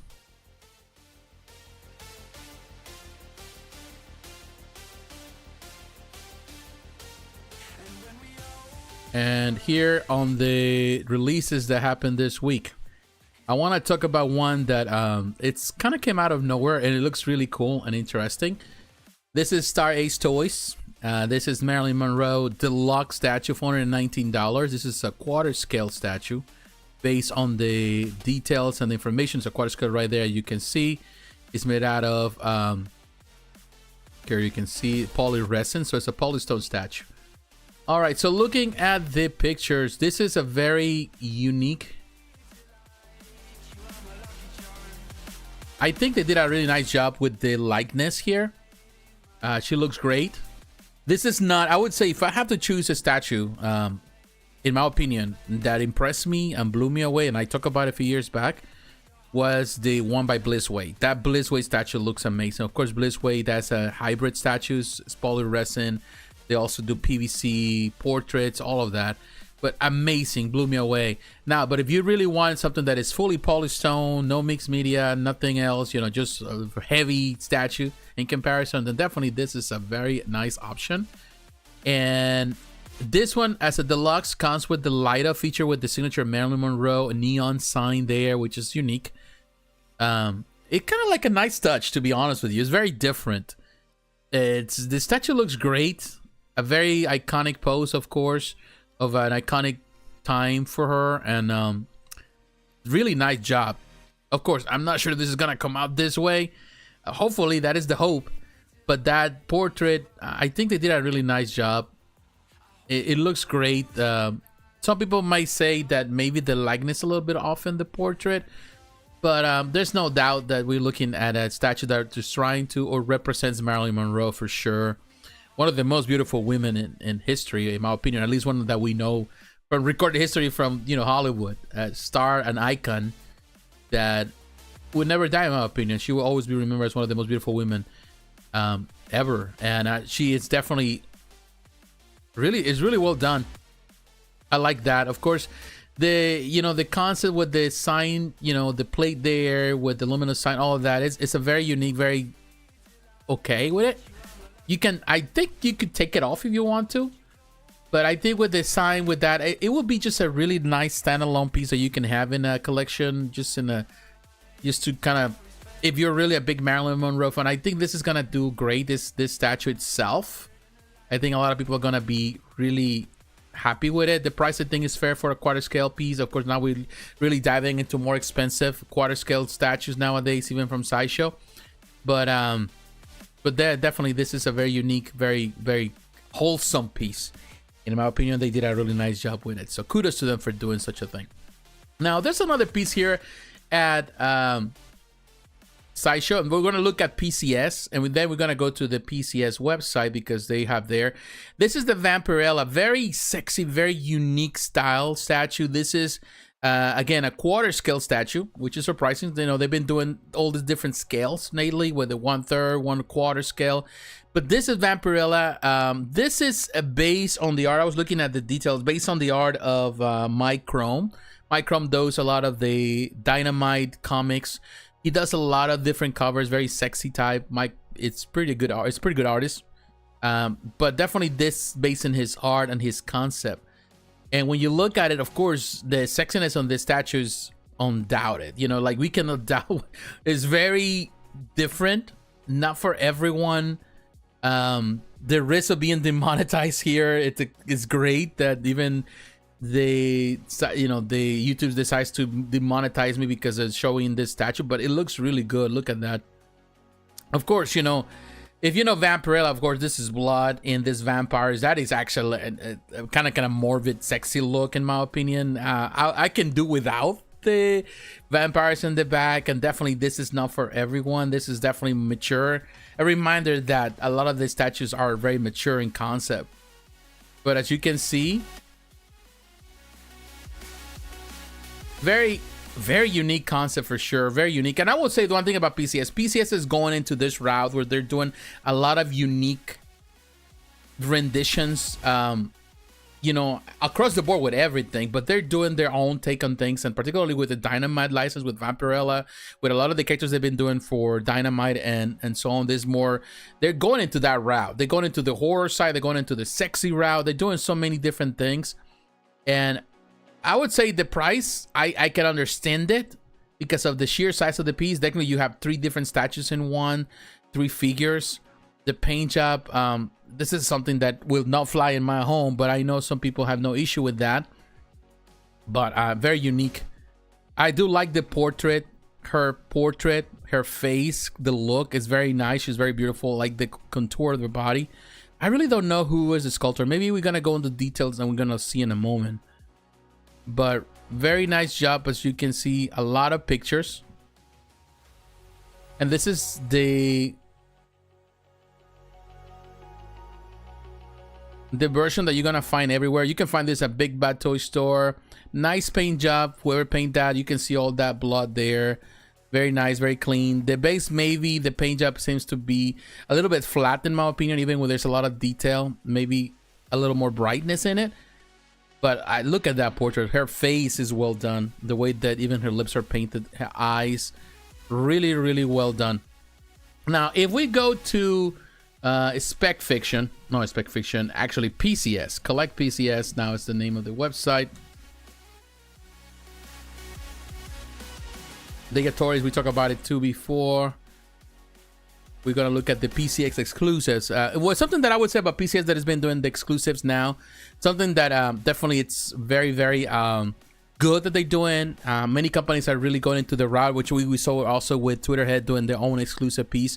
Now, this is a bit more morbid. You know, like, you know, I understood the other one, but the face on this one, the silver one. Now, this one has interchangeable portraits, if I'm not mistaken.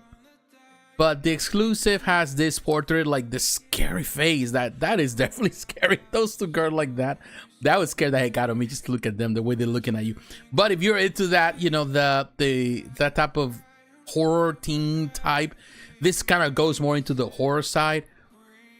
Really, really intriguing. But also nice sculpt in the portraits, as you can see. And here you can see. And of course, another thing that is amazing about PCS that they've been doing lately Of course, is they've been providing those, you know, the gloves. They're doing the plaque. I saw, you know, this case, what was that? George William, I think, from Rat Titan. He was posting, I think it was him, or it was Alex Thomas. He was showing what they got a piece, and also they got this plaque, metallic plaque. I never seen those plaques, but they look so high end. And of course, you get the tickets and the silver coins, so you get extra discounts that you can add to the next purchase. I think that is the way to do it. They're really killing it with this exclusive parts. But that is definitely a sexy piece. And maybe I get demonetized just so I'm showcasing this video. You never know. But that's very unique, as you can see with those different portraits. I'm trying to figure out if that's interchangeable portraits, or it's just that this particular exclusive comes with the portraits like this. Because I didn't really check that. I do like the regular one more than this one. That's scared the heck the BG was out of me, because they scared the heck out of me. Like, it's a scary, man. Like, look at them. Like, oh my, tough girls. Definitely nice paint job. Very nice sculpt of the body for sure. Very nice detail, of course, with the paint. Again, I still think that they maybe a little more brightness would have been nice, but still I can see the concept. They don't want the base to overpower. So now let's look at some of the details here. Maybe we can see some of the details here. I pick up, okay. Previously present the Vampirella 1 character premium statue, silver exclusive, a seductive new statue based on the classic comic book character. This trio B6 exclusive version includes a swap out portrait. Okay, cool. So that is the thing. So yeah, you want the swap outs, go for it. And definitely you're actually saving more money by doing it through premium collectibles. And of course you get all the extra things that come with it, which I think is fine. And to me, I think always gonna be for pro exclusives, because I think that adds more value when you're trying to, let's say you want to sell, because ultimately people say I'm never going to sell, but ultimately we all have to come to resource to sell our product, to sell our collectibles, to make more space for other collectibles. So, you know, sometimes you want the most bang for your buck. You want to have the one that actually is going to give you more money. When you try to sell this and everybody's trying to sell the same thing, at least you have something that they don't have, which is an exclusive, and it's always an incentive to buy, and it's the best way to sell. You know, you make more money by doing so. So now let's see on the details.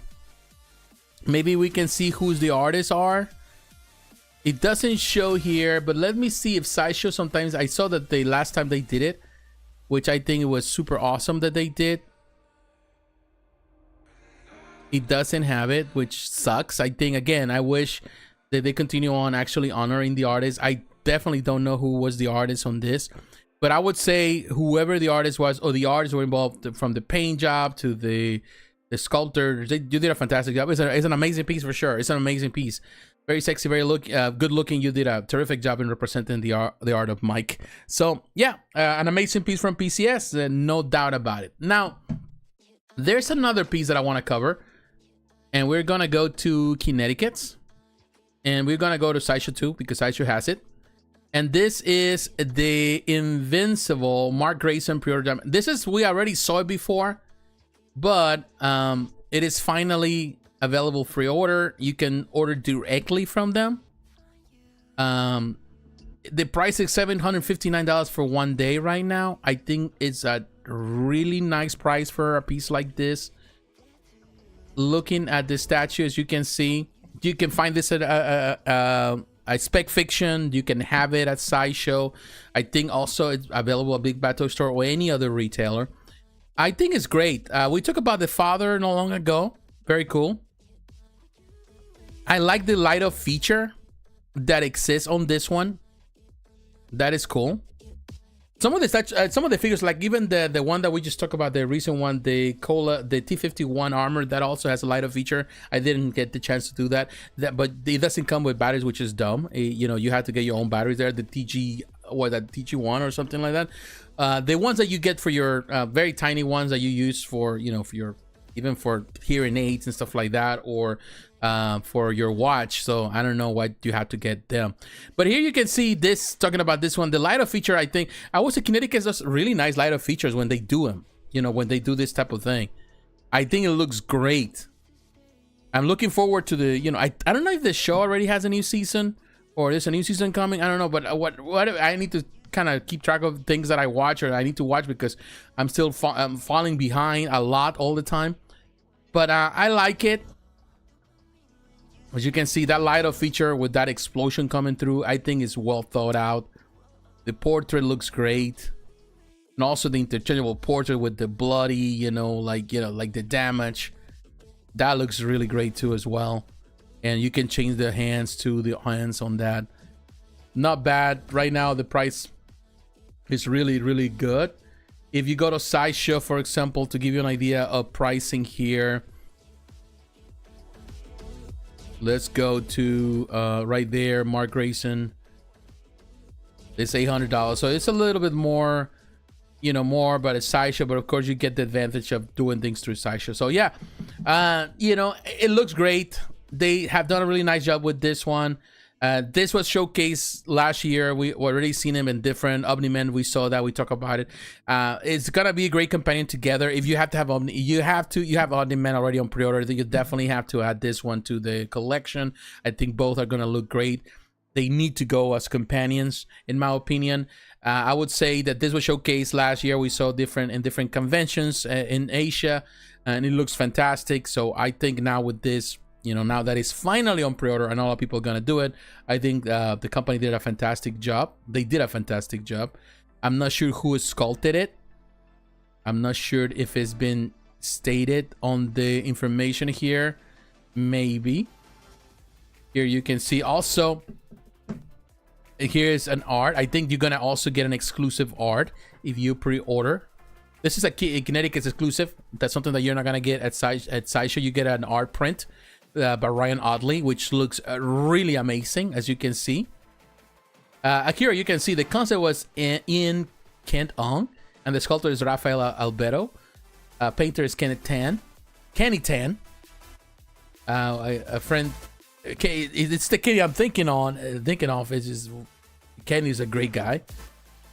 And they said they should make to order. So I don't know how many they're going to produce or whatever. What is the I think it's just the amount. Whatever amount they get on the pre-orders, that's what they're gonna produce. I'm guessing that is the thing here, because they don't have an edition size yet. So I'm guessing that is the point, that they will sell as many as they have, as many as they get. That's what they're gonna, the edition size will be decided depending on how many pre-orders, how many orders are made.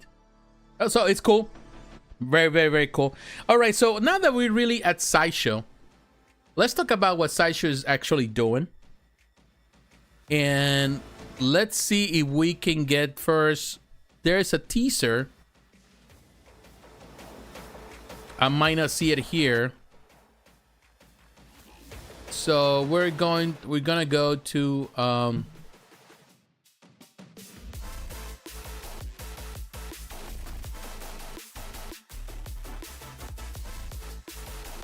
actually we can see it here. Hold on. Let me go to, there is a new teaser that I want to actually discuss before maybe right there. This is the new teaser that we're getting. We have seen.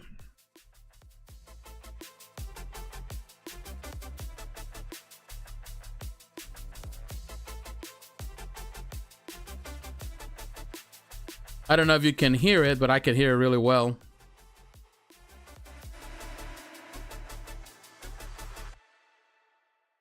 But I'm afraid that I can get demonetized. I hope I don't. Let me see before I can put it. Okay. It seems that I can hear it without you having to hear it. Okay. So let's do it again. So this is what they showcase there. This is the video, the concept, what they're doing, the Batman, the Joker. We knew that this was coming, but we didn't know exactly what entailed. I think the detail is amazing. I do think that it's busy. I do think that the base has a lot of stuff going in there, and some people may not like that. I think that in this way, Sideshow is trying to kind of go into the into that route where they're doing more of a kind of like a Prime 1 thing. Regardless, it's a very, very, very, very unique depiction. The concept is really nice. This is one of those moments where Sideshow is actually showcasing and they're actually flexing some muscle as company, and they're doing some things that are very, very unique. Definitely, this is something that, you know, we've been seeing a lot lately. With Prime 1 Studio, they go in that route. But Sideshow still does something which amazes me, is that the quality of the sculpts that they do is always on top. In my opinion, Sideshow has some of the best sculptors in the world, and it's just amazing. It definitely, yeah, it's a huge statue. I don't know how tall she is. I don't think she's that big of a woman, of a girl there, but I think that really gives you some perspective of the size and the scale. As you can see, the detail, the stuff that happened in the base, and definitely that can be a good thing and a bad thing for some people. Some people may not like too much of that busyness, particularly when this has been promoted as a PF. And PF, yeah, premium formats always been, you know, like, you know, they have some, they're bigger in size because of quarter scale, but also they always been more cleaner on the base side. And here it's more taken from the book of XM Studios or Prime 1 Studio, where actually the bases tend to be a lot busier and with a lot of more detail. But it seems to me that, you know, in some ways is what companies want. And when you look at it in some way, looking at the detail there, I don't know if we can go back. Yeah, we can go back. Let me see. Let me keep reading this one. Let's try it again. Let me see if we can stop it. We cannot stop it.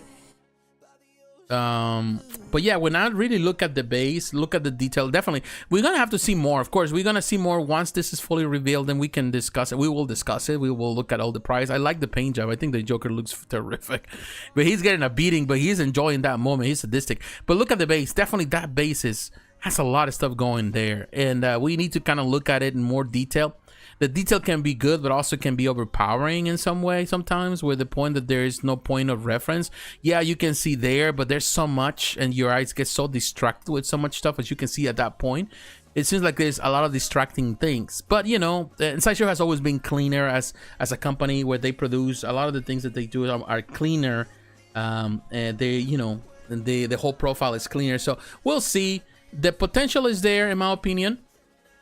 I think that there's a lot of potential for this to be really up there, but we will know for sure. We will know for sure once, you know, it goes on pre-order. We will discuss it, break it down more, and we will know more about the you know, what they're trying to achieve with this one for sure. All right, so now here still a Sideshow. Of course, we're gonna look at the new stuff, and again. We got out and we came back here. Okay, we're back on this. So I want to talk about the Hulks. Of course, now the Hulks finally are on pre-order, and we talk about of course the different variants that we have. We have this. I think what we have is this two, the green one and the red one. Those are the ones that had been done now on pre-order. I think we're still waiting on the gray. That's something that a lot of people are wondering, why is that the gray did not go on pre-order, or the other green, which is this one. They still not on pre-order. They're coming soon. But for the moment, at the moment, the two that are on pre-order of this collection, or this new thing that they're doing here with the Hulks, is the green one and this exclusive. Now this is shows right here, but it's retail exclusive. They're still going to be sold out. I don't know if it's going to be a permanent thing. For the time being, the way to pre-order this, I'm sure that at some point it's going to be available at Sideshow for sale, but for now you have to pre-order through the different you know, the partners of Sideshow, like Big Bad Toy Store or any other that sells. There's so many different stores, Collector's Zone, there's a different ones. You can pre-order directly from them, and in so many ways it's a way. Some people are frustrated with this decision, but at the same time I think it's not a bad decision. It's in one way, it's a way to show support to the retailers as well. You know, it makes the Sideshow look friendlier, but at the same time, you don't have two statues competing with each other, you know, in the same store. So I think there's a lot of factors what they decided to do it.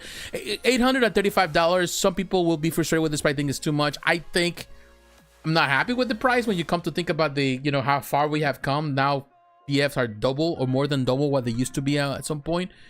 But you know, it's just a reality where we're living. When we're selling statues, 6-scale statues that are going into the $500 or more.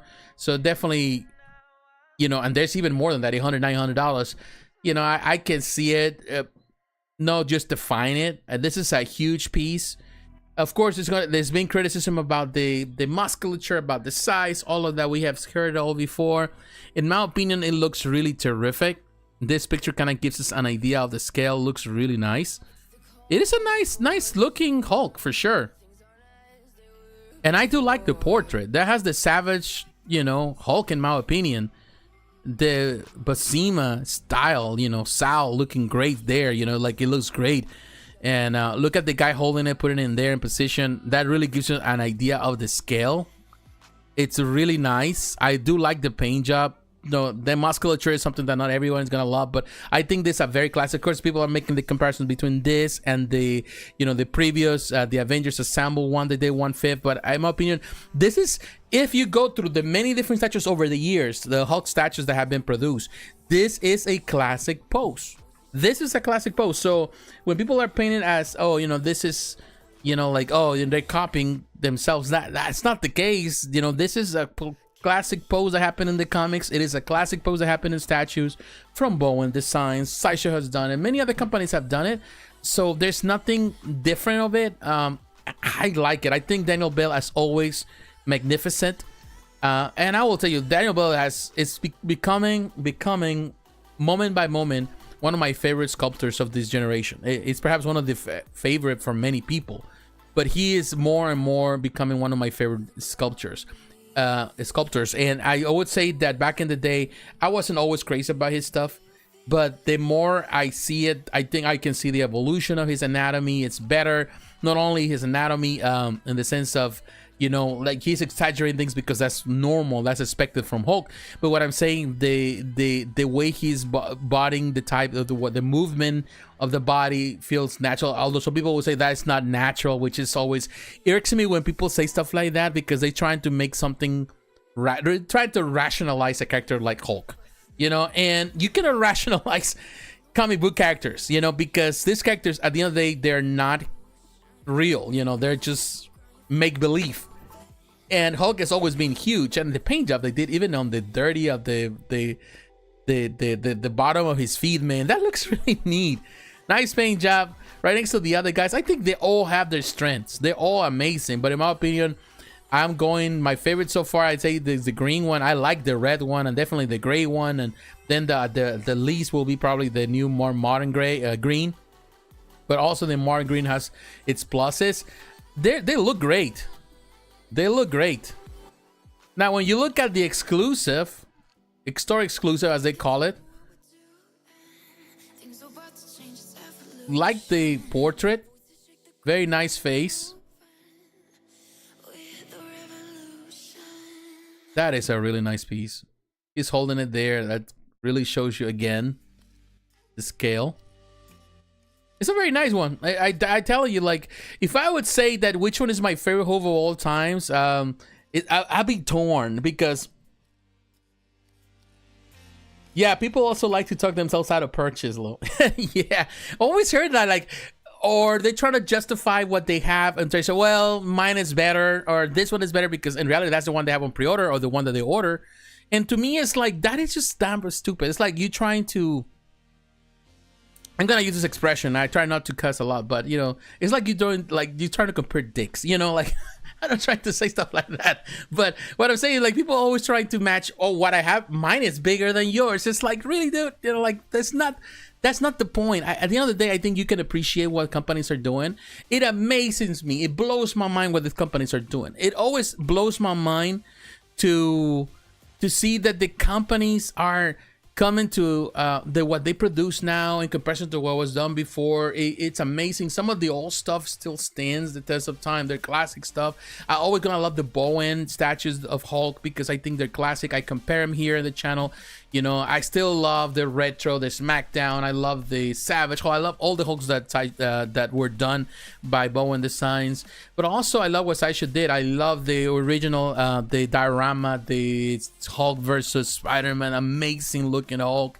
but also love, you know, many of the Hulks from the retro, the classic Hulk that did PF, the OG Hulk, and many Hulks that the Sideshow has done so many Hulks over time, whether it's the Kinetiquettes, you know, they have always done amazing pieces, and each piece has its own beauty in itself. And I think I never get tired to see Hulk statues. In my mind, I think I get more tired from seeing Wolverine statues because I think it's overly done. But with Hulk, for some reason, I like to see Hulk in this type of poses where he is extreme, because the character is extreme. The anger flows through him, and I'm always in love to see. You know, like what companies are doing, you know, like I love it. You know, I do love it. You know, I do love to see that, you know, the companies are able to produce, and I don't get tired to see a post like this. You know, I don't see, I can see a Maestro Hulk. I love Maestro as it is, or, you know, like a Hulk with, you know, different outfits or whatever, as it has been produced in different ways. And sometimes the Smart Hulk, I like the Smart Hulk too. You know, I like Peter David's take on Hulk, but yeah, always going back to that raw force of nature that Hulk is, you know, the raw energy. It's just the way to do it. So I think Sideshow did really nice with this too. This, again, is store exclusive, so you can find it. For example, you can go to Big Bad Toy Store. They actually had both, if I'm not mistaken. But if you go to... Oh, I did it wrong there.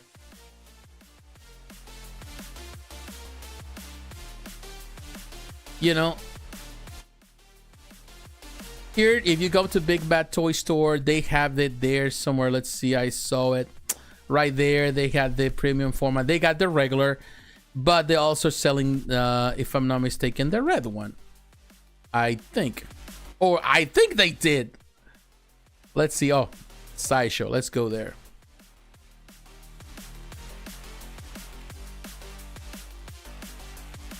Right there. Oh, it's sold out. Whoa. That's why it's not showing up. It's already sold out. Thunderbolt Rose, so like immediately was done there. Out. Sold out. And even more expensive than the green one. It seems like it's popular. People are like desperate to get it. I think also the FOMO is real. Hulk is the best. Yeah, it is, man. I'm done with Iron Man. Iron Man, yeah, there's so many Iron Mans, but you know, yeah, it's sold out there, which amazes me. Because, like, yeah, people, I think it's FOMO here because they think, oh, you know, it's gonna be, you know, like some people were saying, and a friend of mine was saying that on Facebook, and I'm with him on board. I believe what he's saying. You know, I know this guy's been a collector for many years too. So he's saying, like, you know, Sideshow has done that in the past, and it's so true. So I sometimes says, oh, this is an exclusive for that particular thing, just to then change their mind and, you know, backtrack and say, well, it was exclusive for, it's a time exclusive, but they didn't say that in the first because they want people to go and buy the red one because they know they're gonna sell the green one, but they want people to buy the red one. So when people go to the different stores or partners and they like, what was that, the collector zone, I think that's what it is, the other one. Let's see, collector zone, I think that's what it's called. Yeah. This is another store. Kind of give you an idea. Right there, they have, and it's $1,000. Like, what the heck? It's even more expensive here. Like, okay, but there's another, and I think I seen that it's been even promoted by some channel, by some groups and stuff. $1,000 for it. So it's like they, I don't know if he went up on the price, but like $150, I wouldn't order from here. It's only 4 left, so they're actually ramping up this, and to me that's kind of like people want this, you know, they want it bad, so they FOMO. And I will bet that Sideshow is gonna backtrack this after a while, and they're gonna have, once it comes out, they're gonna have more to sell because they're gonna say, well, now we have more. That this is just for the pre-order, but on the sale time is going to be, because there's no exclusive portraits or interchangeable parts, so they're going to have it. But for the time being, it's like they're being kind to the retailers and stuff, and they selling it through them. But some of the retailers, the price is all over the place, man. Like this one, $1,000 already collector zone. And I'm sorry, but you know, like, it's going to be at some point they're gonna have it here. You'll see. I bet that it's going to happen. I have no doubts based on previous experience with Sideshow. So I do believe it. It's still beautiful. I think it's a beautiful rendition. It looks great. I like the red one. As much as I like the green one, I do like the red one too. And I think after the purpose of this, in some way, it's gonna be the one that's gonna hold more value. because probably it's gonna have a lot less. They're gonna sell more, less than the other one. But I'm sure they're gonna have some others, and I'm sure that you can even order through other retailers, even through your comic book shop. You might be able to get it through them, the other places. So yeah, it's a retailer exclusive. So all the partners that sell directly from Sideshow, they're gonna be able to sell it. So yeah, Hulk is on the trend, man. Hulk is on the move. They say I recently been on a Red Hulk craze, so it's FOMO. Yeah, I think so. FOMO, it works. It works. It does work, and it's proven. So companies are going to use it no matter what. All right, my friends. So we're moving now. Let's go to Prime One Studio. Let's go to Prime One. Prime One has 2 releases this week. As you can see, they have this one, but they got this other Harry Potter. And this is the one that we're going to start first. This is a 1/6 scale with Hedwig. This is part of the Prime Collectibles figures, which are, in some way, if I'm not mistaken, they're all PVC stuff. Although they've been doing also a polystone. It's a polystone base. And it's a polystone. So it's polystone, fully polystone. So they're doing $229, a 1/6 scale. Very interesting looking. They've been growing this collection. Let's look at this one. Very interesting concept.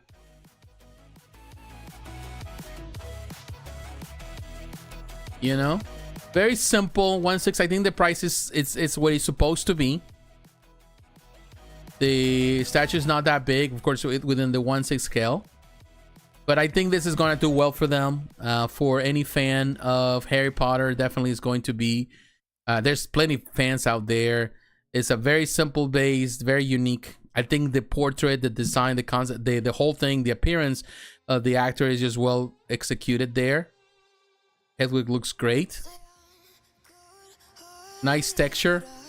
Maybe a little overly texture, but that's just a lot of things that it seems to happen more often nowadays. Here is that what they have done so far with the different ones. They have the different. Now this is the one with Hedwig, with Hedwig. The one without, with just the one thing, and there, of course, with the other. So there's different versions. So like they are doing different things. So definitely, it's one thing with Prime One Studio. It's definitely experimenting with this 1/6, which I did talk about it last year. I say that, like, here's the other one that is a very $199 for this one, but this is something that they've been doing, and I think that is something that we are going to see more and more from Prime One, really diving. Also, not only get into the very premium, expensive stuff just for a very niche market, they're gonna expand into things that are more affordable for a lot of customers, because that's where the money's at. You have to make money. If you only cater to a small group, you're only gonna survive with that small group, and things go south sometimes with the economy. So the reality is that you have to cater to a bigger audience. The more you cater, the more the probability of your company to succeed are there. And that's what they think Prime One, we're going to see more and more, and they're already doing it this year. If you go through all the stuff that they did, all the products that they have here in the new products, you're gonna see, let me kind of give you an idea, scale of all the stuff that they've been doing in a smaller scale. For example, here, scale. Look at all the 1/6 scale stuff that they've been producing. Well, these are the newer stuff. This is the new products, of course. But if I just take the new out and look at all the stuff they've been doing in the smaller scales, of course they have some big, huge dioramas, but also they got some stuff that is more, more affordable in some way. I think that maybe that it doesn't really shit here, but you can see a lot of the 1/6 scale stuff that they have. But they're going into some route, particularly with this Prime collectible, whatever. So they're going into, let's see if we can do scale.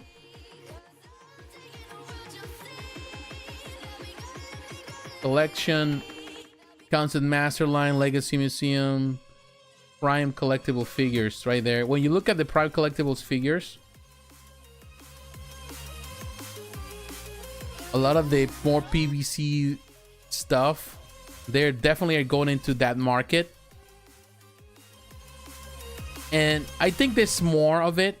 We are seeing more. We saw a lot of videos where they're doing a lot of stuff. So, I don't know.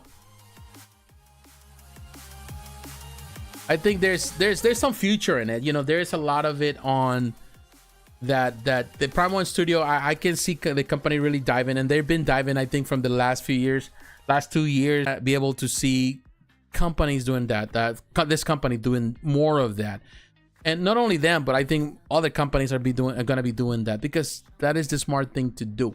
All right, so now we talk about it. Let's talk about the big one, the big release. This is the Blackest Night Batman. This is only 350 pieces are planned for this one. As you can see, this is also quarter scale piece, and $799. This is the bonus version. Here's a video for those who want to, if you want to watch that video. This is, I think, the video that we saw when this was showcased. That gives us an idea. Let me drink some water.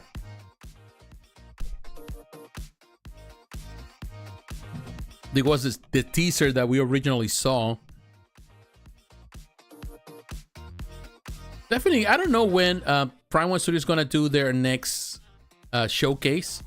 I know a lot of people are. They even asked me when. Somebody asked me recently what the next one will be, and I said like I really don't know.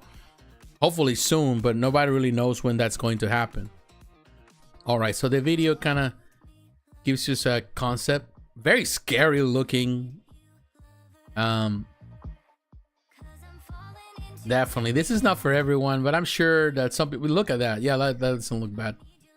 Very nice depiction, definitely, for the Blackest Night Batman. Super scary, part of the master line. All right, now let's look at the pictures. Now, is the bonus part comes with a swappable head part, limited to 350 pieces? Let me see, what does that bonus part entails?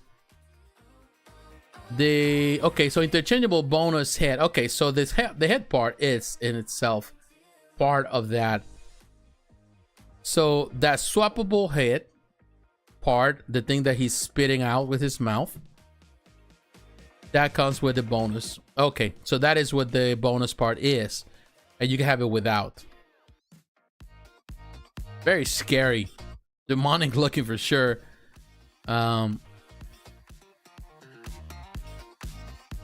Very nice depiction though, very nice concept. The application of the concept, I think they did a really nice job representing Batman from Blackest Night. They did a really nice job with it. With the base, you can see the Bruce Wayne, you know, there on the stone. The headstone really looks, everything looks good. You see even some skulls in there. Very nice concept for what it is. You know, of course, this is not for me. This kind of zombified versions of heroes never did anything for me. Yeah, I'm not, you know, I don't like zombies. I don't like Marvel zombies. Even Blackest Night is not my favorite run per se. But, you know, I get it. You know, it's very popular. I've never been into zombies. But it's not my first, if you know, like if I have that type of money to buy something different, I go for something more classic. You know, I go for the classic Batman, a classic depiction of a character, something that I feel more that in line with me. You know, I love the comics, but that doesn't mean that I'm gonna have every single variation of Batman.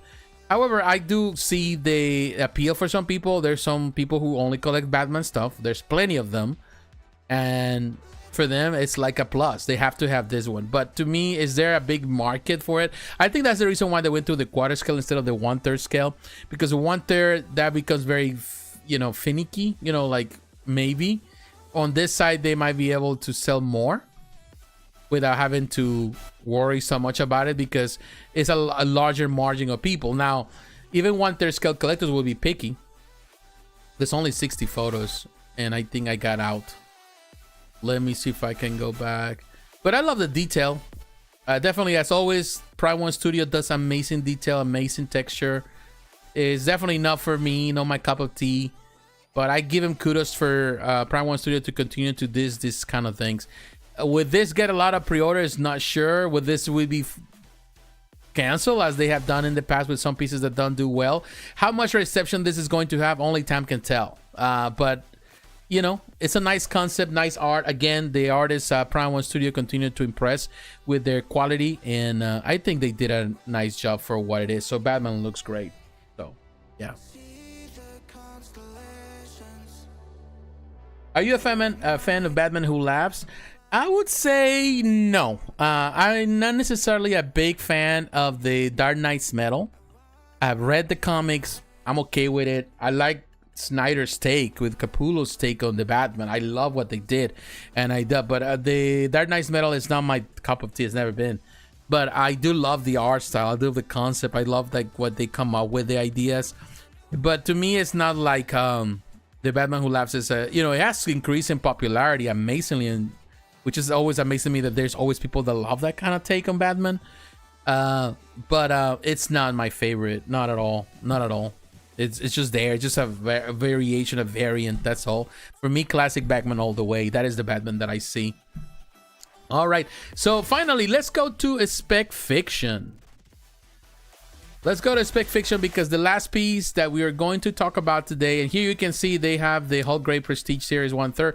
This is this been showcasing last year. It's coming very soon this year. They gotta put it on the front, so they still got pre-orders. Very nice fit in the statues. They still have some here at Spec Fiction if you're looking for the gray one, 1/3. But what we're going to cover right now is the Mighty Morphin Power Ranger by Way Studios. Now, I talked about Way Studios before. This company, you look at Way Studios, for example, give you an idea what they have here.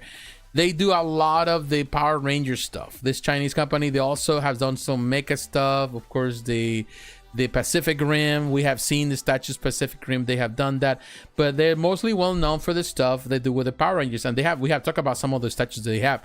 Really amazing stuff that this company does. Now, they have this life-size bus.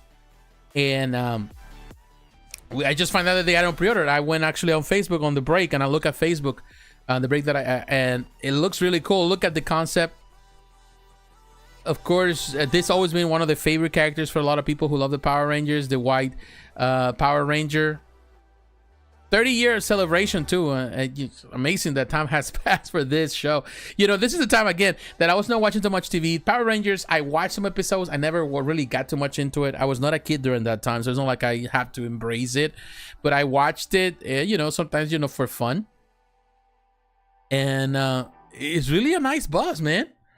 Nice take. It's amazing how many fans are out there.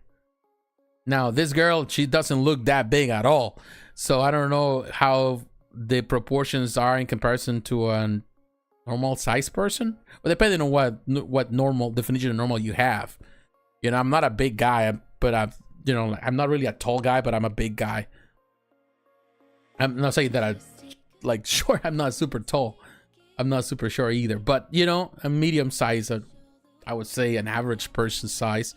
But I'm, you know, a lot more stocky. So, you know, that's, you know, I don't know how big this actually is, but it looks great. Now, can I give you an idea?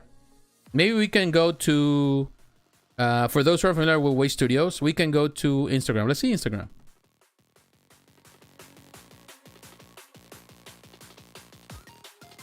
Right there. I think right there. I don't think that's the one.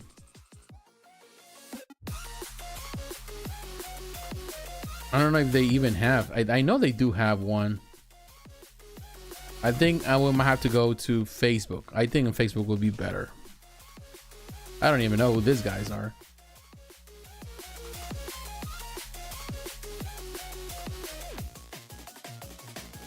Right there. Way Studios Collectibles.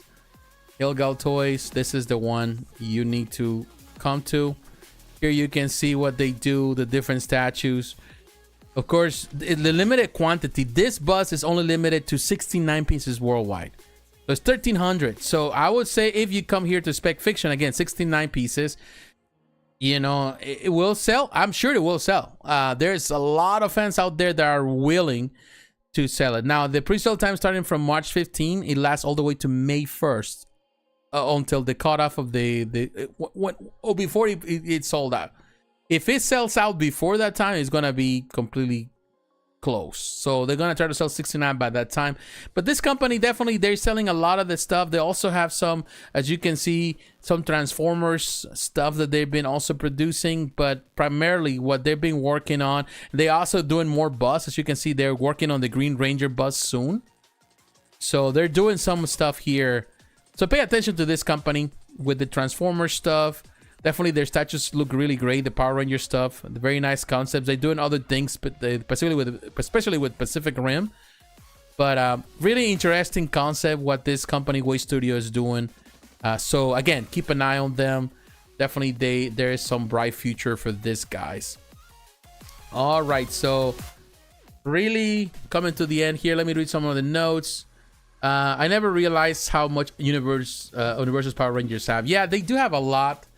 It didn't always was my thing. It was never my cup of tea. Of course, you know, at that time in my life, I was older. So I didn't care much about, like, you know, I thought that it was more a cheesy depiction of it was a cheesy show. But ultimately, I watch it like many people watched it. You know, I just watched it because there was nothing else to watch sometimes on TV. So I watched it. And little by little, I started kind of liking it. You know, so okay, that's something.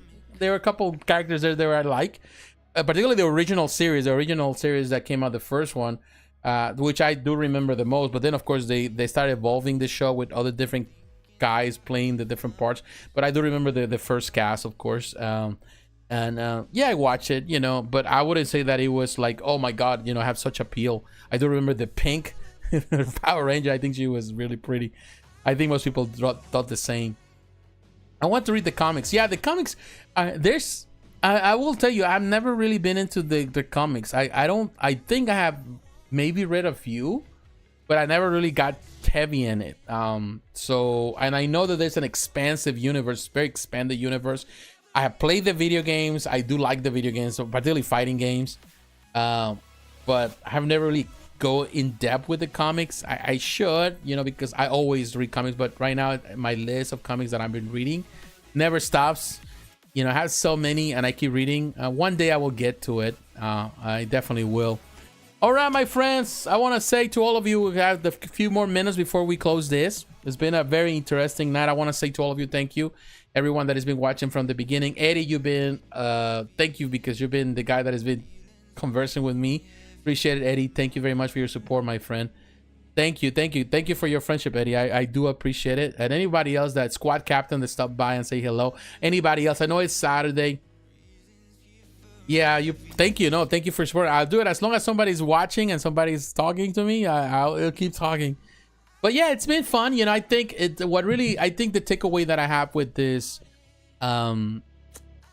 today, now coming to the end of the video, if someone else has something to point out, I would say that it's amazing. It's amazing how time flies. I would say a lot of the things that we talk about today, some of them amazes me to think that it's been 30 years since they came out. Like Power Rangers 30-year celebration, the Strict Sharks 30-year celebration, and things still hold so much power in our psyche, as you know, as consumers. But most important, as collectors, but most importantly, as fans of pop culture. Whether it's the cartoons, the toys, the movies, the shows, anything, the video games, the impact that these stories have in our lives it's important. You know, I think it's important to preserve that in so many ways, to really appreciate the beauty of the things that we enjoy, the worlds that we create with our mind, whether it's in cartoons and television, with the movies and the video games. And really, it's amazing to me to see how far we have come and what collectibles are nowadays. And you know, it's easier to get trapped into the FOMO mentality. I think we all do. It's easier also to get trapped into the criticism of things and trying to feel that the company should do this or do that. And at the end, it's a business. But I'm grateful for the things that sometimes companies do wrong by mistake, you know, purposely, because I think companies, their purpose of most people in this hobby, of most collectors or most companies or producers and sculptors and artists, is to produce the best possible collectible to give, and because they're also fans. I think besides that, I think is what really strikes me is the fact that they are doing it and that we're being the recipients of the beauty of this art. And to me, that it always blows my mind. It amazes me that we're at a time where we can get to see amazing depictions of our favorite characters, our favorite shows, you know, our favorite licenses. And I'm grateful for that. And we should be grateful, you know, not get so bogged down into the things that didn't work out or the things that don't seem to work out, but to be grateful for the things that do work out and be thankful for those things and you know, to enjoy. I think at the end of the day, collecting is about enjoying. It's enjoyment. It shouldn't be just something that worries. Like sometimes I feel that I personally, I speak from experience. Sometimes we get trapped into this mindset of, you know, everything has to be a certain way.